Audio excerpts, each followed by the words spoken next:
What is going on, ladies and gentlemen, boys and girls? You are on the sidelines with the Sideline Guys. And today, people, today we are joined once again by, at this point, it feels like this is my estranged brother, right? We're coming to you from two different parts of America right now, but God damn it, this isn't a podcast. This is a therapy session because today I'm with my guy, Damian Adams, the real deal himself. How's it going, brother? Doing good, man. I'm always hyped when I get that text from you like, yo, it's time to talk some boxing. Because I know you're going to come with all the questions. You're going to come with some surprise questions that I don't even know about yet. So I'm just ready to talk some boxing, man. Let's get into it because there's so much to talk about.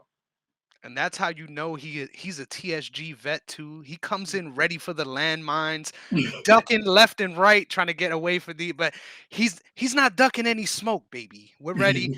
We're gonna be covering all things boxing that happened already this year, and then of course looking forward to the next 2/3 of the year. And then we're gonna get into some all-purpose, all-terrain sports. You already know we love showing off our range whenever we get our guy, the real deal, on the show, goddammit. But before we move on, just remind the people where they can find you on all socials, please.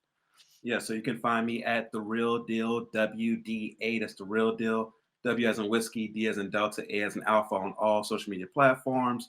My podcast is called The Real Deal with Damian Adams, which drops each and every Monday. Didn't drop this Monday, but we definitely be coming back next Monday for sure. So look out for it each and every week. Again, that's The Real Deal with Damian Adams on every podcast platform. And social media, The Real Deal, WDA, constantly dropping different videos, either boxing, basketball, football. Those are my three passions, and you'll see lots of great content on those sports. Yes, sir. Make sure you're following the man. I take a lot of inspiration from his work and how to model my shorter form videos. So make sure you give him some follows and likes there. You could catch me on Twitter as well as the TikTok machine at Negron MMA. And you could also follow the brand at OTS Media Co. on all social media platforms, OTS Media on YouTube. Make sure that you hit that notification bell so you never miss when we come at you guys with these amazing shows. But with all this being said, all the pleasantries out of the way, it's only right that we get into our most recent big time boxing event. We had Ryan Garcia defeating Devin Haney via majority decision. Right off the bat, man, I'm gonna come clean and then I'm gonna ask you some questions, man, because I need to be fully transparent when we dissect this. I gave this man no chance. All right. I called up all the homies from growing up, anyone that would listen to get a bet off the bookies, right? I'm not trying to bet Devin Haney at minus 800.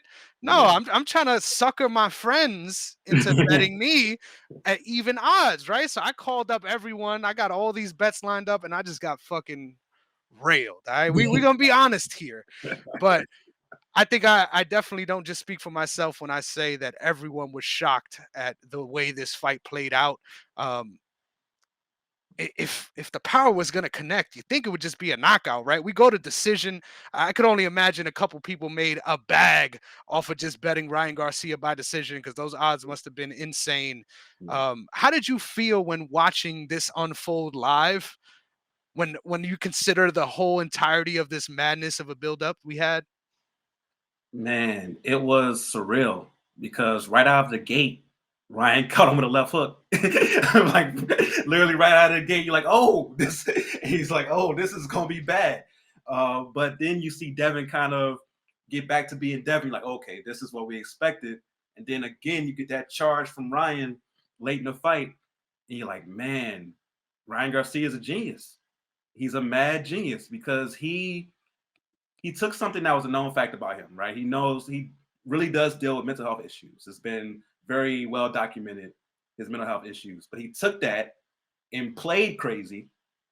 And I picked up on it too. I tweeted something a few days before the fight. They had one of their press conferences and he was doing this thing where he was talking trash to one of Haney's guys, and he started kind of laughing as he was saying something.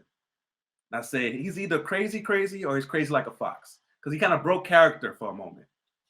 Now I should have part of me was like, something's weird, something's going on, and I should have went with my instincts right there. I should have went with my instincts. So I was like, he's not off. He may be a little, a little off because all boxes are, but he's not as off as he's playing as he is. And it turned out to be that way. It turned out to be crazy like a fox. So it just was surreal to watch what went down. Like I was shocked as well when I made my prediction. I predicted Haney to win, but I thought Garcia would have moments. So when he had moments at first, I was like, okay, that's the moment. That's the moment I thought would happen because he does have superior speed and power. You're like, okay, he might catch Haney with something. But Haney's been known to get touched up but recover. And we saw him do that in a major way in this fight. Like his heart and determination and ability to withstand punishment and still go forward needs to be commended because a lot of people have been done after that second knockdown, just done. And the fact that he kept going is definitely a lot of heart, and you shows like the heart of a champion for real, like the cliche says. Man, that was the Yeah, most shocking shit for me, just real quick, yeah, when the amount of effect that the power had on Haney compared yeah, to what we expected. I feel like whenever we've seen Haney get hurt, it has been a sort of one punch that leads to the moment, right? And then yeah, after that moment, as a lot of people who hate against Haney, they're waiting for the knockout, right? They're ravenous at that point, and yeah, it never came. We never saw that, and still we haven't seen that. But this was the first time that I not only saw him get hit, right?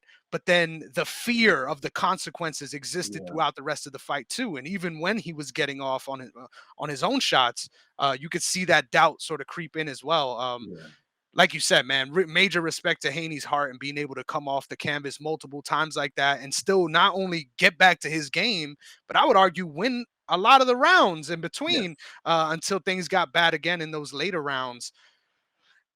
My main thing is stylistically, and I think this has also been getting lost in the talk just because how off guard this has took everyone. I think this yeah, is the best we've ever seen out of Ryan Garcia. I yeah, think his right hand under Derek James has developed substantially, and that says a lot because he has quite literally been a meme for being a one-handed fighter.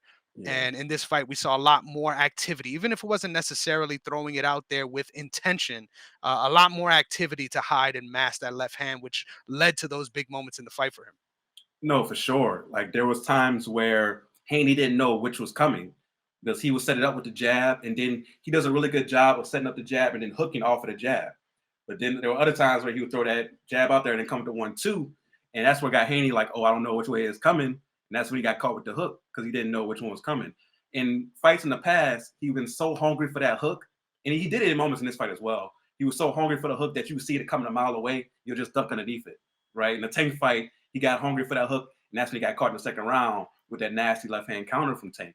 So in this fight, he did a better job, even though he had his moments where he was a little wild. He did a better job of containing himself and knowing that, okay, I have the power here. I can hurt him. I can slow down. And he did a good job of not being too over aggressive. And Haney, like you said, though, because even in those moments where Garcia was over aggressive, he couldn't take advantage of it because he was so scared of the power that was coming towards him. But I think getting back to your point about even though with all that going on, Haney still won a lot of rounds. And that's something that can get to like a bigger point about this fight that I want to get to as we continue the conversation. I love that because when I look back at the fight, honestly, the judge that scored this a draw, it made a lot more sense to me, man. Yeah, Like I was really adding up the numbers at the end of those rounds, and I'm like, man, there is definitely a case for a draw. Me personally, I had Garcia winning literally by 1 point. It was by the knockdown. yeah, You could argue, obviously, there was a little more knockdowns that didn't get called. This is a yeah, conversation that I need to ask you about because, yeah, god damn it, I've been arguing with a couple different people about this. Referees' discretion in combat sports is something that, oh, I could go years on between boxing and MMA. yeah, But what really frustrated me about it in this fight particularly was, yes, obviously there's two questionable knockdown moments that could lead to two additional points, right? Like there's no oh, question on who won this fight if those get scored as knockdowns. Me personally, I feel like there was one that was a little more justifiable to be a slip than to be a knockdown, but both of them are borderline, right? yeah. How, as combat sports fans, do we rectify this, right? Because I mean, I don't think there's shit we could do as fans, but how, as a community, can we rectify this? Because hands down, having to deal with not only the chaos of the fight, right? But also the ref having to be in the middle of this chaos and then with discretion decide whether or not a punch is a knockdown without any replay assistance in 2024. It just sounds so goddamn archaic. Am I crazy here, Damien? No, there definitely should be replay assistance, and we've seen it in certain fights, but it's only in certain states. And I forget what states have it, but we've seen it in boxing matches where you can review. Right, I'm trying to remember exactly what fight it was, but I remember like a moment comes to my head where the referee like pointed to do a review, and I was like, "Oh, this is different. This is the change. This is like this is the moment." But it wasn't. It was just literally just that moment, but didn't lead to anything. Mhm. And I was like, "Okay, this is different." So I do think that should be implemented where you can do that. And you don't want it to be where it ruins the flow of the fight, though, right? Because we'll talk about basketball later. Sometimes in basketball, you have so many reviews and it takes so long. You're like, man, what's the score? I forgot what's going on. Because it took so long to do this review over this block charge call. You're like, yo, just all right. If the ref get it wrong, he get it wrong. Let's just play. So you get to that point where you don't want the flow of the fight ruined. And also, a review could help the person who's in trouble inadvertently, right? So if you have a review, in this case for Haney, give Haney that time to recover. Maybe Haney gets a shot, and maybe Haney gets a little adrenaline and is able to hurt Garcia. So you don't want to, in boxing and MMA, I guess, you don't want to have that to where it hurts the person who is in charge at that point, to where they're like, okay, they want to jump on this person. They have them hurt. They want to go ahead and get over with, and they don't want you reviewing it. And the review shouldn't take too long, but you think the same thing in basketball. You're like, oh, this review should be easy. And then you're like, 10 minutes later, you're like, y'all went to the bathroom and everything. Y'all still reviewing this? Like, what's going on right now? So it's a thin line. So I do think they should be reviewed, but it should literally be like a 20-second review. Like, did he punch him? Did that punch lead to the knockdown? Or was it incidental contact in the middle of a slip? And that should be it. Dude, I just had a brain blast moment while you were talking about this too. I don't know if this is the case for boxing. I haven't noticed it myself, but I know with MMA, because there's just a laundry list of fights back to back, they have multiple referees. And they're a part of the checkpoint. So they'll have the referee that's obviously a part of the fight that's already in the cage. And then they'll have one outside sort of prepping, making sure that they didn't bring any weapons, etc., putting on their Vaseline. And then there's another one that's sort of like with the review booth. In a perfect world, we won't even have to stop for these reviews. Like, Yeah. the referee will count a standing 8, right? Regardless of if it was borderline, if it looked like a knockdown, you'll do a standing 8. You'll presume, as far as, touching up the gloves as if it was a knockdown. You continue the fight, and then they decide. Those people that are outside, they decide whether or not it's scored a knockdown. That can easily be, broadcasted on the broadcast, and we move forward. I think that'll be a 10 times better way than to have to deal with, hey, this was a knockdown by rule, but it doesn't get scored as one because in the moment they didn't call it one. Like, to Yeah. me, it brings up a whole nother side of this combat sports judicial system that pisses me off too, when you consider fouls and what is a foul. That's something that also came up in this match when Ryan Garcia was implementing that new janky shoulder roll. It's not even the Philly it's the Kensington shuffle. You know what I'm saying? He's in the Just real turn tough it. side of Well, Philly. so he just turned his back to, like, what are we doing? And there were a lot of people complaining, hey, those are kidney shots. Those are kidney But shots. he's turning his back. Exactly. Yeah. But you could also argue, regardless of how you feel about this rule, that at the end of the day, the rules are fucking rules, right? And they should be enforced as rules. That's why Yeah. I don't understand this referee discretion stuff. In the year of our Lord 2024, let's get this shit together. We got too much technology at our disposal to not figure this out. Yeah, no, I'm right there with you. And it's funny that you brought up the refereeing system, because in amateur boxing, that's what it is. Like, I've done a few where I've been a judge and I've seen how they do it. I've even been the person who signed off the gloves and checked them to make sure they were good. And then you'll have the person in the ring. So all you have to add is one more person to be the review person. So I think that in boxing, in professional boxing, they could do that. Now, the difference is professional boxing, they check the gloves, way before time. In amateur boxing, sometimes it could be like right before the fight, depending on what's going on that day. And this amateur boxing is a whole different monster as far as how unorganized it could be at times.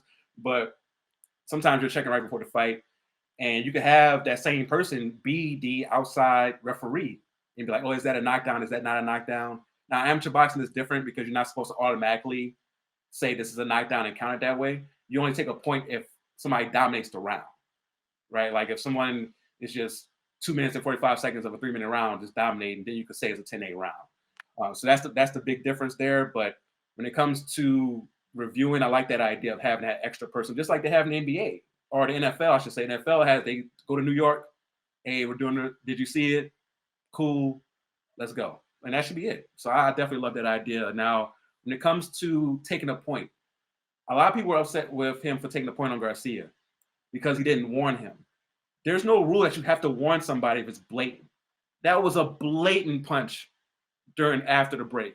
And it wasn't like they were in the action and the ref was coming in. The ref was in, breaking them up, and Garcia threw a punch because he had Haney hurt at that time, and he was so thirsty to try to get that knockout and threw the punch.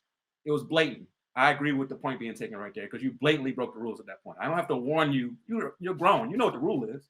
So there's no reason to warn you at that point. You blatantly broke the rule. So that's like, somebody robbing the bank and be like, yo, that's my first time though. No, like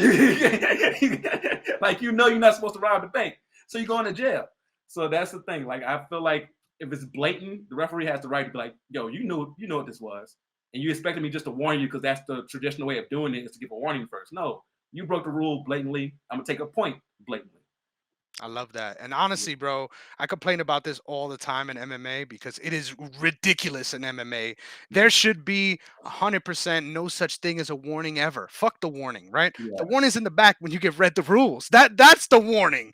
There yeah, is no warning. If something especially as egregious as like that punch, I'm glad they ruled it that way. So once again, I'm so glad you brought up that angle because we could talk about this fight for 40 minutes and not even bring that up. Quite literally, a big part of the fallout from this fight is a lot of people talking about, you see the way that Haney's getting treated by the fans after this.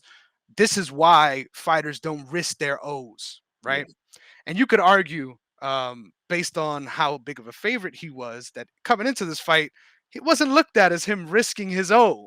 yeah. But regardless of that, no matter what, when you go out there and fight, you 100% are You always risking your risking O, it. literally. Yeah. So, how do you feel about sort of the fans' reaction and downplaying of Devin Haney's skills after the way this fight played out?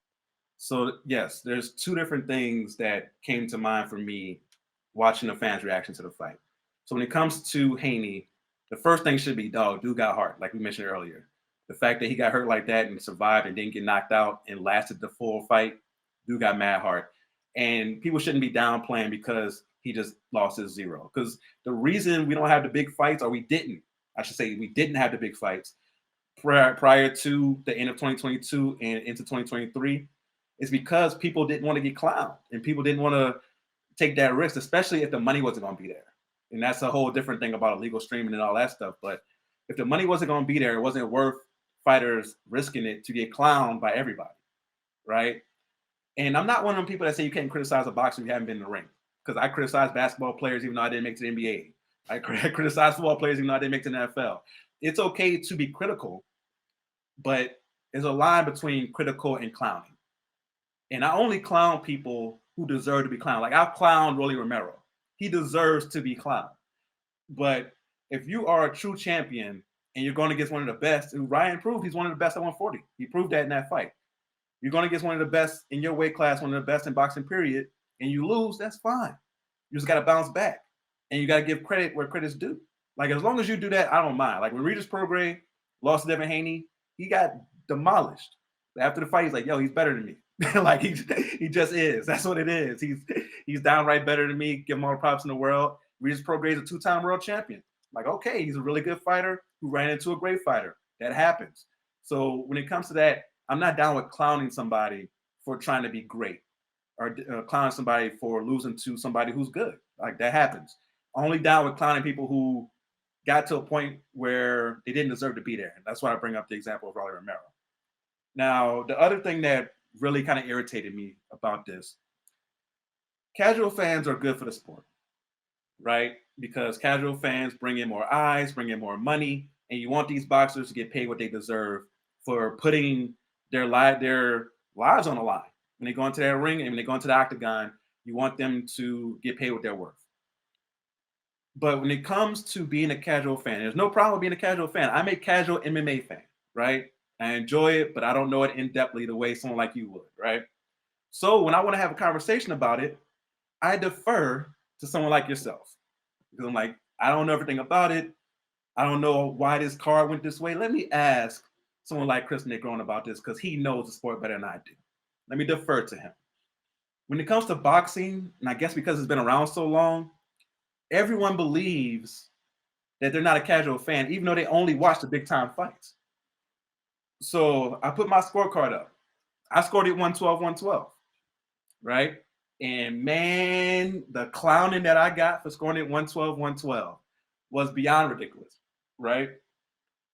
And then I even posted and broke down why I scored it this way, right? I was like, yo, Ryan Garcia had 4 rounds that he clearly won. 4. Like, it's not like he dominated the fight. He had 4 rounds that he clearly won. The first round, it was 7, 10, and 11. So 1, 7, 10, and 11, he clearly won. And he had knockdowns in 7, 10, 11. The rest of the rounds, you could score for Haney.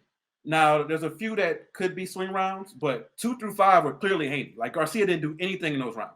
Those are clearly Haney. Round 6, Garcia came out quick for the first 20 seconds, bombing away. Did nothing the rest of the round. So I'm like, you can give that to Haney as well. Round 8 and 9, you can give to Haney. Round 12, I gave to Garcia because I felt like Haney at that point was just trying to survive. But Garcia didn't do anything either because he thought he had to fight one. So you can give that to Haney. So when you really look at it, 112, 112 is not crazy at all. And there's even some experienced boxing people who are more experienced than me and have covered it longer than I have, who had Devin Haney winning because they scored the 12th round for Haney because Garcia didn't care about the 12th round.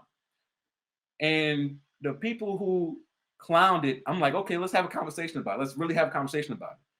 So one guy on Twitter was like, I hate the scoring system in boxing. And we've talked about this. He's like, I hate the scoring system in boxing. So I'm like, okay, what is your scoring system? Let's have an intelligent conversation about it. He's like, whoever whooped whoever ass should win. Like, bro, not every fight's going to go like that, though. Like, you're going to have fights that are close that go round by round. And my thing is, if you think somebody won, cool. But if you don't actually sit down and score it round by round, the way someone like I would, then don't argue with the scorecard until you actually do that. Because then you're just going off what you saw last. And the last thing you saw was Devin Haney struggling to stay in the fight in the last round. And just forget the rest of the fight. So my thing is, casual fans should stay in a casual fan's place. Like, if you are a casual fan of a sport, be a casual fan. That's fine. That's totally fine. I'm a casual MMA fan. I'm a very casual baseball fan. So if people are having a conversation about baseball, I might ask questions because as a journalist, I'm trained to do that, to continue the conversation, to learn things. But I'm not going to be giving strong opinions about somebody's changeup because I don't know what the hell I'm talking about. So this is why casual fans have to know, okay, I'm a casual fan. Let me ask questions. Let me find out why a diehard boxing fan. And the thing is, anybody who follows me on social media, anybody who's my friend, and this is the thing is, it's not just people who don't follow me, who just saw the card. These people who follow me, been following me for years. The reason they follow me is for boxing. So, like, the reason, like, if you know I'm a diehard boxing fan who's covered the sport, who's judged boxing matches, like, you should know, okay, let me defer to him. Let me see why he scored this way. Let me ask questions. But to go straight up clowning because you saw somebody get knocked down 3 times and not even understand, like, Garcia, for large portions of the fight, was inactive. For large portions of the fight. So I was expecting, honestly, when it was going to the score, I'm like, yo, Haney about to win this fight and people are going to be upset. Like, that's what I was thinking when they were about to do. I was like, yo, he about to win this fight and people are about to be, it's about to be pandemonium because people don't understand how scoring works. But I'm glad Garcia won because at the end of the day, he does deserve to win because of all the damage he did. But I would not have been mad if Haney would have won and it'd been like 113, 112, something crazy like that because of the way Garcia was so inactive during the fight. And I need people to realize boxing is scored round by round.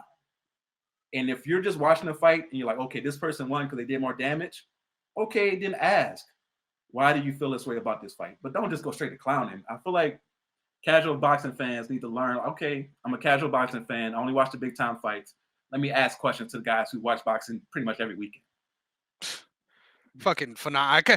We could do a whole show on just this conversation because trust Yeah, me, I've had my fair share of these exchanges as well. So this is great.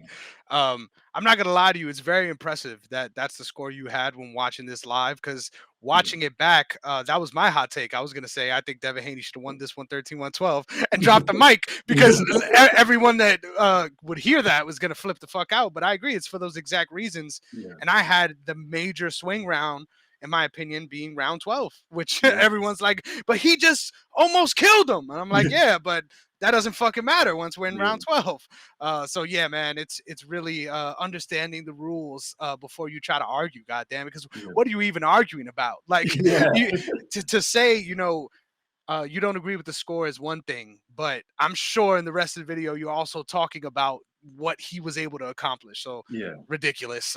People love minimizing things, especially when it comes to knockdowns, because it's like, man, why the fuck are we having rounds at this point then? Let's just fight to the death if that's yeah. what you guys all want.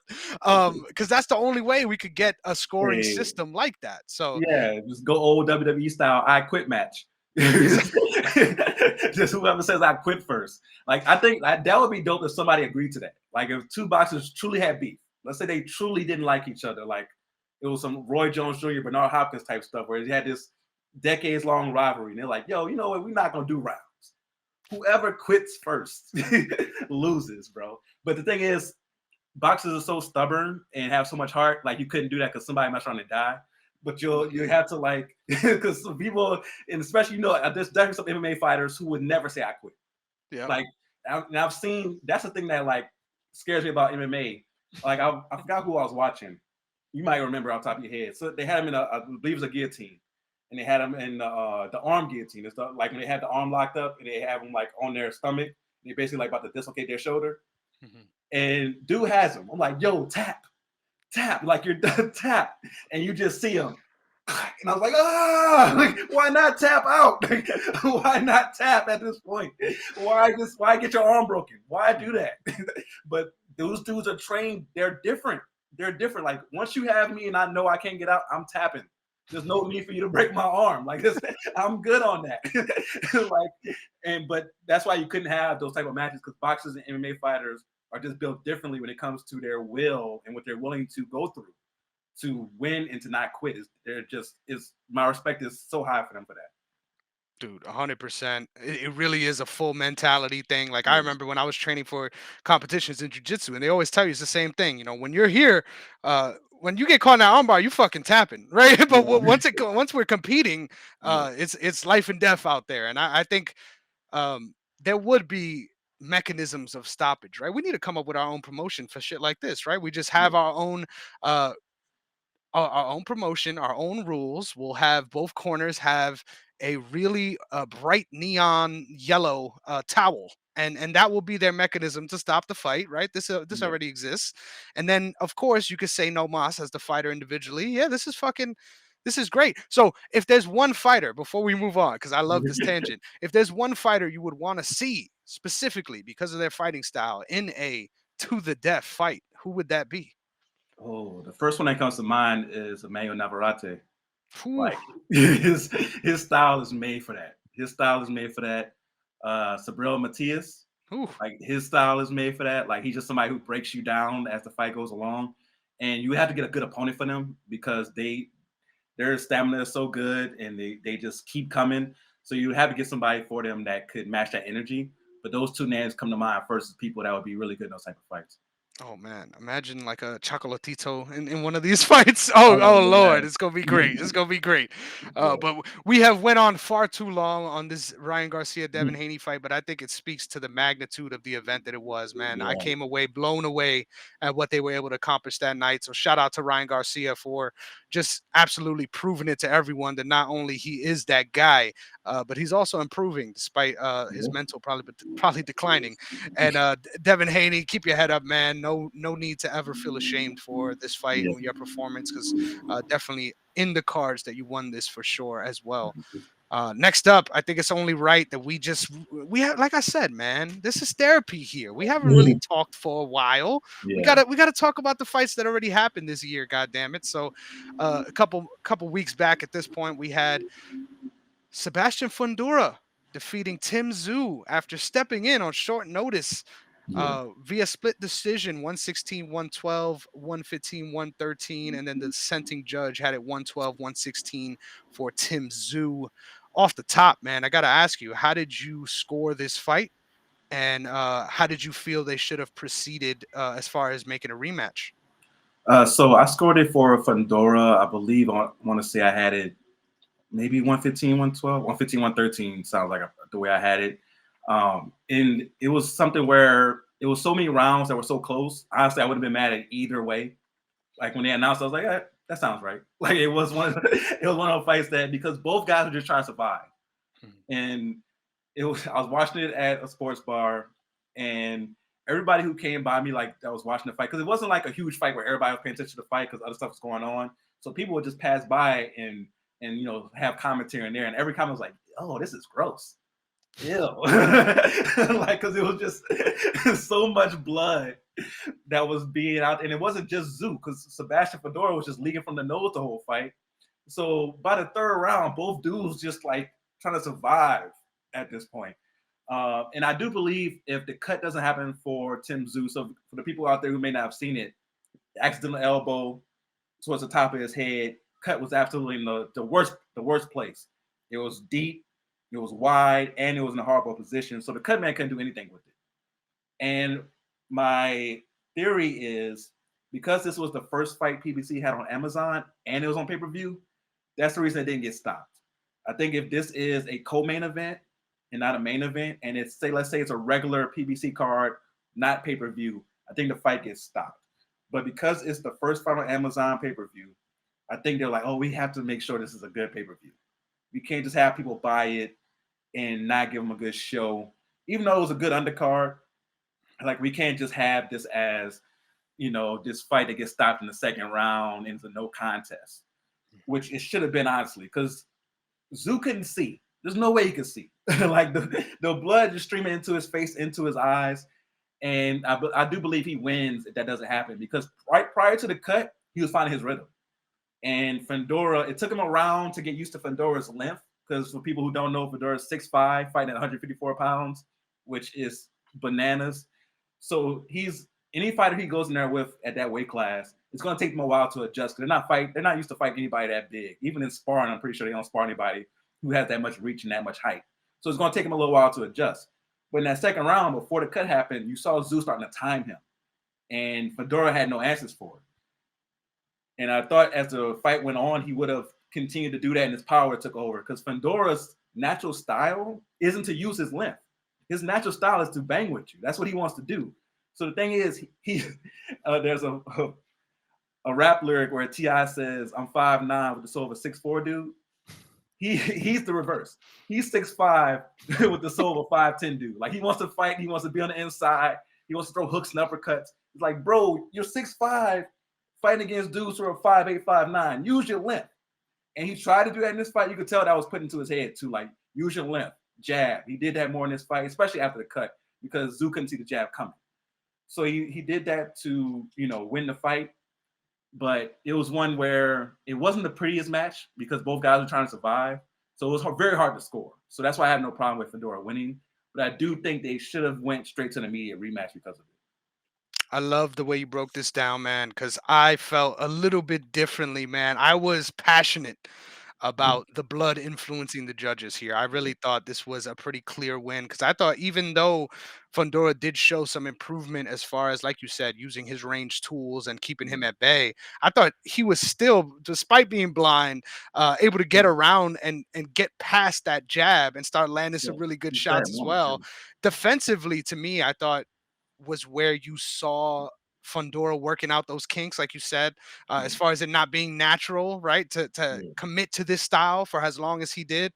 I think it's really commendable how much he was able to stick to the game plan in this one, especially after you got that favorable cut. Really put his name in the history books, and I just off of pursuing the game plan. So that's a hell of a commendable performance, regardless of if I agreed of him being the winner. yeah. I think Tim Tszyu is the better fighter of the Me two, too. and I think if they were to fight again, that would come through. Um, but I agree with what you said, man. I think I'm so used to watching combat sports that um, whenever I see a lot of blood, it usually doesn't bother me. So whenever I Yeah, get me too, me reactions too. like that Mhm. from other people, I'm like, oh yeah, that does bother people. And funny enough, I remember even when I was watching this fight, I was like, God damn, that is a lot of blood. Because there'll be times where, Yeah, they fully clean off the crimson mask, right? And we're like, yeah, okay, it's not as bad. And then before the round clapper can even start yeah, again, you see it immediately just pouring out again. And you're like, man, no matter how many times they wipe it, we're going to yeah, be right back here again as soon as it starts anyway. Thankfully, though, it wasn't on a spot like on the eye. I feel like that's why it definitely didn't get stopped as well. I yeah, think location is key when it comes to any cut. for sure. And because it didn't appear at any moment, right, that Tszyu was affected so much that he was just getting overwhelmed because of it. Yeah, I think that was cause to let it last as long as it did. But even with the way it played out, like I guess if you're a crew that's a part of that like fainter stomach and had a hard time watching this, maybe you don't want yeah, to watch this again. But in my opinion, I thought this was a great fight, regardless of cuts, yeah, and that was deserving of a rematch in that way, especially when you sure. consider it was done on short notice. So I was a little surprised to see Tszyu end up getting signed to fight someone else. Yeah, yeah, and that's the crazy thing. Like both guys are gonna go on to fight against competition that's really tough. I know we're gonna get into it, but Zoo going against Virgil Ortiz is that's a crazy quote unquote rebound fight after a loss. Like that's that's nuts. Mhm. And I fucking love it, man. I Yeah, I feel like I listen, as an MMA fan, people don't want to hear this shit, especially in the boxing sphere.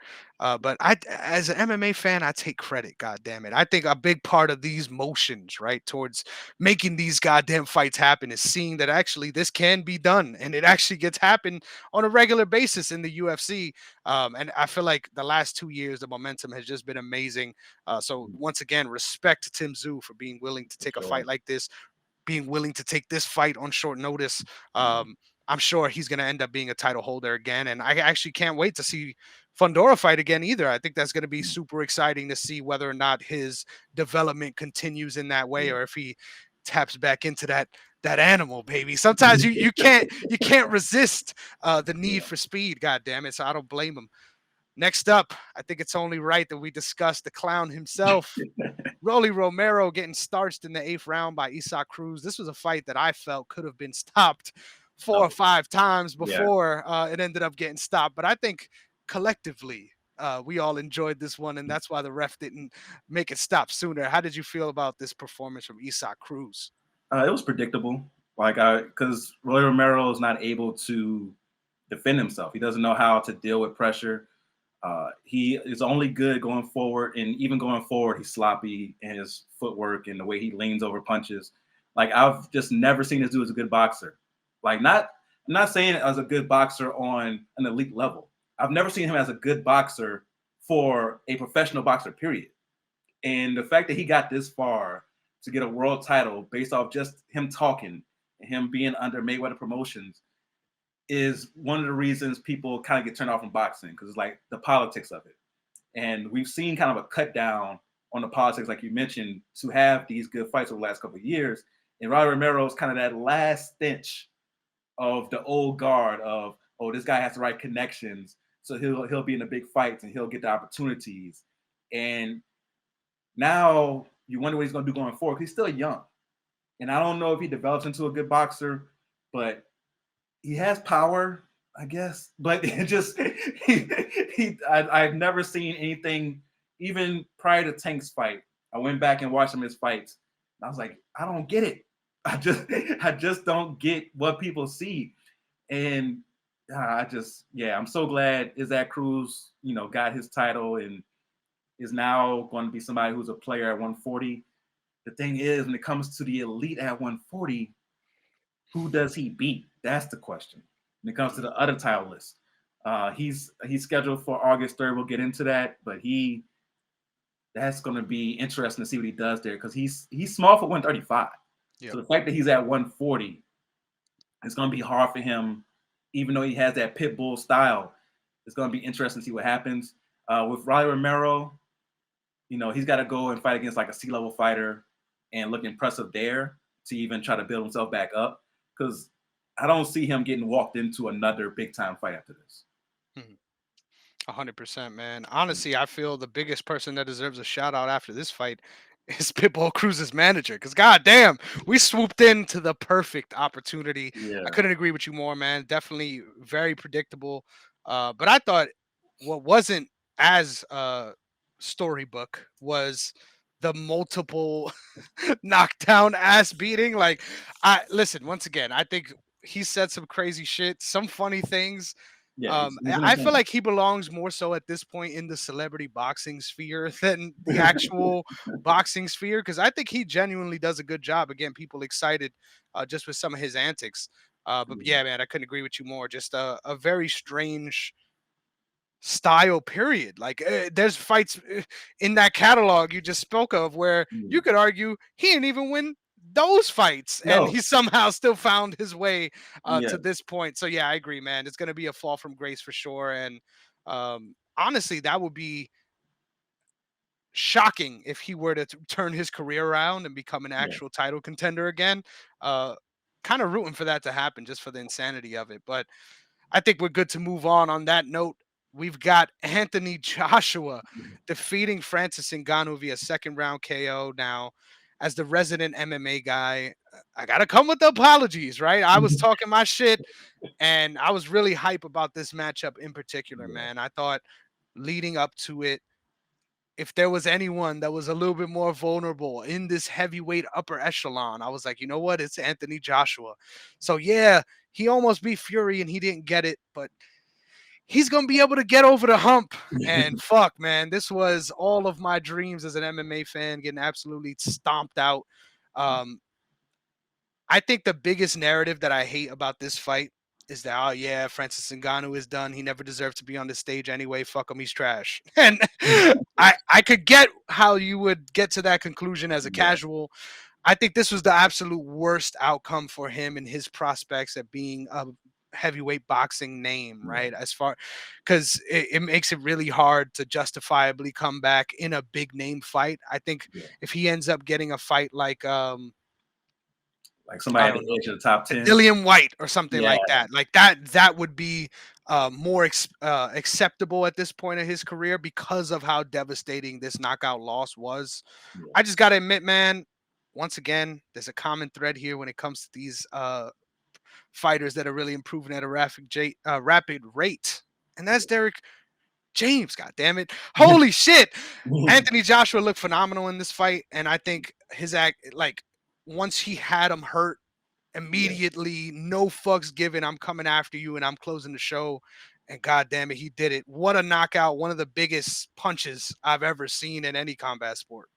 yeah. No, that right hand that ended the fight was definitely one of the biggest I've ever seen. And you know, that's up there with some of the Deontay Wilder knockouts where you're just like, yo, that's yo, is dude okay? Like that's your first thought, because normally your first thought is, ooh, my first thought was like, yo, is he good? Like let's make sure he's good. And I'm gonna stick to what I said right after the fight. Tyson Fury set this man up. Tyson Fury had us all thinking like, oh, okay, Ngannou is for real. He's really somebody who can be that maybe that first guy to come over from MMA. And we've had others, like we've had women like Holly Holm, who was both good at both boxing and MMA. But somebody come over on the men's side and be a championship contender right away is like, yo, that's different. That's different. Let's see if he can really do this. And the bad thing is, as seriously as we took it, Anthony Joshua took it just as seriously as well. And that's why you had this outcome. And the difference in boxing IQ and boxing acumen was kind of apparent right away. It was like, oh, okay. Yeah, he's no match for Anthony Joshua when it comes to that. Because Anthony Joshua's been boxing since forever.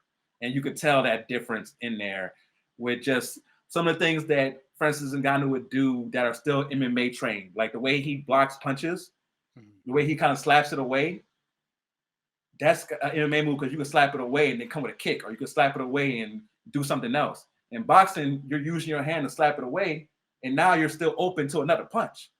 And like you can't do anything else but punch back. So when you slap it away in that way, you're just leaving yourself wide open for that right hand, and that's what you saw multiple times in that fight where the right hand came through. And you do like Anthony Joshua has had his flaws, but one thing we've always known: you do not want to get hit clean with an Anthony Joshua punch. He's always had that, and you saw that in this fight. Like he reminded people, like, "Yo, I'm still that dude when it comes to just you gonna mess around and get hit by me." Like you gotta remember, Usyk didn't get hit clean by him. Like that's what made Usyk's performance so good. He didn't get hit clean by him. He even got hurt to the body though. That's the thing. People forget Usyk was in some danger in one of those. I think it was the second fight. Yep. He was in danger because he got hit to the body. He was like, oh, he had to move around. Joshua's power is real. It may not be on Zhang and Deontay Wilder's level, but it's still real. I love that you brought up that angle too about the MMA training, because I think another aspect of that that really got him hurt in this fight was the tendency to switch stances, right? And I Yeah. thought he stuck around too long in southpaw a bunch of times early, and once he got picked up on it, just started landing that right hand at will, and it felt like, this sounds stupid, but it felt like a very much so like a range thing. Like you got stuck in southpaw, and now every time you're getting hit, not only are you getting cracked because of being caught out of position, but you're getting hit right at the edge of his shot, like at the Yeah. perfect sweet spot for concussive power. So yeah, man, that was just a recipe for disaster. My hot take on this fight is I think if this fight plays out 10 times, I think this could happen. Definitely again. But I think a similar result could easily happen for Ngannou in this fight, regardless of how technically outclassed he looked in this set of circumstances. I think that's the sad part for me in this sort of aftermath, is that this fight fully feels like it stamped out any idea of us seeing that potential Mm. two sport champion in this way. Yeah. Um, but I still feel like on the right night, he could definitely compete with Joshua and make it a better fight. He definitely has the Whether or not power. he gets the Yeah. win, who knows? But yeah, definitely has the power to land a shot Yeah. to change the direction of the night. But skills pay the bills, goddamn it, and Joshua displayed them for sure. Yeah, for sure. Well, it's only right we stick around with the heavyweights before we move on to looking ahead. We had Joseph Parker defeating Zhang. I think this is important to note because this is also coming off of the heels of him upsetting Deontay Wilder. So just having a phenomenal back-to-back fights, and then leading himself, if I'm not mistaken, to being the mandatory challenger for whoever comes out on top of that heavyweight unifier between Usyk and Fury, which I imagine will probably end up being a trilogy anyway. So good luck getting that mandatory cleared.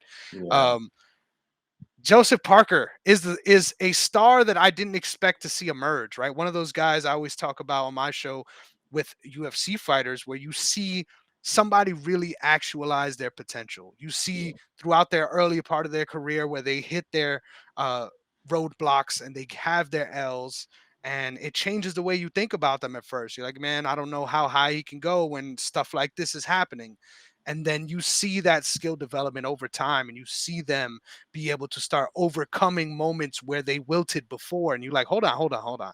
Is this the same guy out there? I felt Yeah. like that when I was watching the Wilder fight, not just because of the way it turned out, obviously, with him winning, but just the persistence and his willingness to engage. I felt like in other fights, I seen him be entirely, what's the word? Sort of starved off in a fight where he's like, you know Yeah. what? I don't even think I want to engage anymore after what Yeah. happened. And to be in there with a big puncher like that for not only one fight, but two in a row and win both. Super impressed with Joseph Parker's run recently. How you thought about this fight? Yeah, no, my feelings are the same way. Super impressed with him. You love to see somebody overcome the losses that he had, and I thought once he lost to Joyce, I was like, oh, maybe this is it. Like this is, and he's somebody who I've been a fan of before. People forget that he is a former world champion at heavyweight, and his fight against Anthony Joshua was a snore fest, and I think part of it was bad refereeing in that fight. So that's one I want to see. I want to see a rematch between Joseph and against Anthony Joshua. I think that would be a really, really good fight, especially with both guys looking this good right now. Because, like you said, the Usyk and drama and Fury drama is going to go on for a while here. So you go ahead and make some big money, make some other fights. But this is very impressive. Zhang is very impressive from a standpoint of just physical power. Like his punching power is phenomenal. But the fact that he thought he won this fight is hilarious. Like outside of the two knockdowns, what did you do, bro? Like there was you did nothing else. And the thing is, he had the power to where if he would have tried to go full ham, maybe he could have knocked out Parker. But Parker has done a good job of learning how to get away from whatever your best punch is. Against Wilder, Wilder never could land that right hand. Now, Zhang is a much more polished boxer than Wilder. So that's why there were moments where Zhang was able to catch Parker. And with Wilder, he just took away Wilder's right hand, totally took it away. And Wilder doesn't have anything else. Like, there's no other punch in the arsenal. Like, people joke about Ryan Garcia being one-handed. Deontay Wilder is truly one-handed when it comes to being a boxer. And for Parker to be able to, and the thing is, even with him being one-handed, it only takes one moment of slipping up. And for him not to slip up for one moment, because even with like Luis Ortiz, for example, Luis Ortiz is a master boxer. He slipped up for 1 second. For 1 second against Deontay Wilder and got hit in the forehead and got knocked out. Like that's different. That's a different type of power. To hit somebody in the forehead and knock them out. You see the concussion happen. Like when he hit Luis Ortiz, you saw the concussion in the moment. He was like, oh, he's concussed. This is over. So that's the type of power you're dealing with Deontay Wilder. And for him to shut him down that way and shut him out is very impressive. So for Joseph Parker, hopefully he gets a shot at being a world champion again, but I would love to see him against Anthony Joshua. Great shout. And the runway is there, right? Both of these Yeah. guys are not booked, and there's some big Riyadh cards coming up. Why not, right? Why not? Who says no?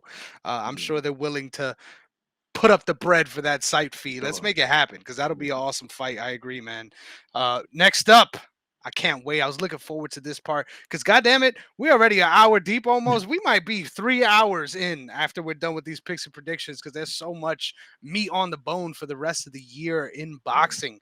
2024 is delivering big time, just following suit of 2023. But this fight is not one of those fights. Let me just make that shit very clear. I'm upset that this exists. I'm upset that this is happening. We know what we actually want. God damn it. And there's 3 names before it's Mungia. But this is a fight that is going to happen on Mexican Independence Day. You know, Canelo wins probably by knockout, right?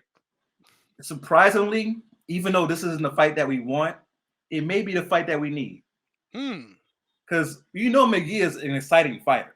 Like, I haven't seen a boring Mungia fight. Like, he's going to come to fight. Canelo Alvarez, if you come to fight, he's willing to exchange with you, right? So it's going to be exciting. Now, like you said, will Alvarez probably catch him clean and knock him out? Probably. But before that knockout happens, it's going to be a good fight. Like, this is going to be an exciting matchup while it lasts. And the thing is, Mungia in his last fight looked very good. He looked very good in his last fight, against a good opponent. And it was like, oh, okay, I'm starting to see some defense. Starting to see you find range. I'm starting to see you come in and out of the pocket, actually. Like, oh, okay. So if he's actually improving in that way, I'm not calling a surprise win. I'm not going to go that far. But there's going to be some rounds where you're like, oh, okay, is he going to beat Canelo? There's going to be like a moment. It might be the 4th, 5th round where you're like, yo, you might text me like, yo, is this happening? Is this really going to happen? And then as soon as you text me that, that's when Canelo's going to catch him playing with a hook. But it's going to be a moment where you're like, yo, this might really happen, because he does have the length. He has the youth on his side. He's pretty athletic. There's going to be times where Canelo can't reach him, especially if he's doing a good job getting in and out of the pocket. So this is not the fight we want. But it's going to be an entertaining fight. I'm not going to pay full price for it. I'm going to go to a bar and watch it, but it's going to be worth the $30 I spent at the bar. It's going to be worth it. God damn. I'm not hyped for this fight anymore, because I get hyped to see people die, man. That's what we show up for. Someone's going to get knocked out. We're always going to be excited for that. I agree. But it's just a level of disappointment, right? I can't believe you try to sell me on this day. I love all the ways you pitched it, right? You're not wrong. I believe you. I believe in you. I think 100% this can be competitive. But the more it is competitive, the worse it makes the decision-making feel, right? Like, we're losing out on any luster of the only fight that we care about. And if there is any vulnerability here, if there's any moments of rounds where we see Mungia putting it on Canelo, immediately we're going to think what most of us probably think already was, goddamn, if this was the monster himself, we know how this is going to be different. So I just am personally, once again, after we saw this whole thing happen with Ryan Garcia and Devin Haney, I'm personally one that feels if you have a fight that people are genuinely excited and interested about, and you don't fucking make it, it is malpractice. Yeah. This is an opportunity, god damn it, like Dana White always says. And if for whatever reason, before it's all said and done, if either of these guys lose on the way and we don't get Canelo Alvarez versus Joseph Benavidez, it's gonna be a sad time, I will admit. But as far as this fight goes, I'm pumped to see it as much as I am any other fight, because there is a chance for someone to get murked. But I have no expectations for Mungia at all in this fight. I think when old habits die hard, especially when you're in front of someone that can really freeze you like Canelo, and even if he's willing to engage at that level, man, I just think he's levels above. Yeah. But I think this will answer one question for sure, and that's, is Canelo aging right in front of our eyes? I think if, regardless of how true it is that Mungia is growing when it comes to his skills, I think if he looks competitive in this one at all, it speaks more towards Canelo's regression than anything, in my opinion.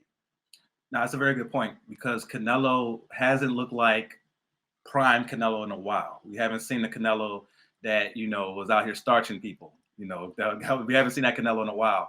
So it's going to be very interesting to see if Mungia's, athleticism, and if he's able to use just being younger to his advantage. If that happens, you're like, okay, maybe Canelo is ducking Benavidez because he knows he's no longer that guy. Whew. Yeah. Yeah, there's a reason to show up for this fight. I'm sorry if I pissed on it, but there's just so much more to look forward to. God damn it! Good luck to both of these guys, and shit, I'm hoping for chaos. So Mungia, I'm rooting for you, but I think it's gonna be a slaughter. Next up, we got one that I'm sneaky like. Wait. Not Nery. No. We got Naoya Inoue going up against Luis Nery on May 6th.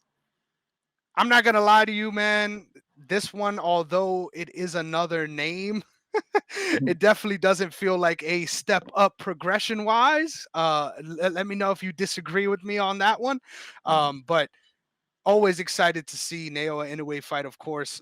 But I feel very much so like I do about the last fight with this one. I think Naoya Inoue should make this one look easy. Yeah, and the crazy thing is, it's not a step up, but I don't see a step up for Inoue around. Like he has to go up a couple weight classes now to really have a challenge. To be honest with you, he's truly a monster. He's truly that dude. And this one, I can't make the case for. I can't make the case the way I can for Mungia because Inoue is still in his prime. He still looks like that guy. And Nery is nice, man.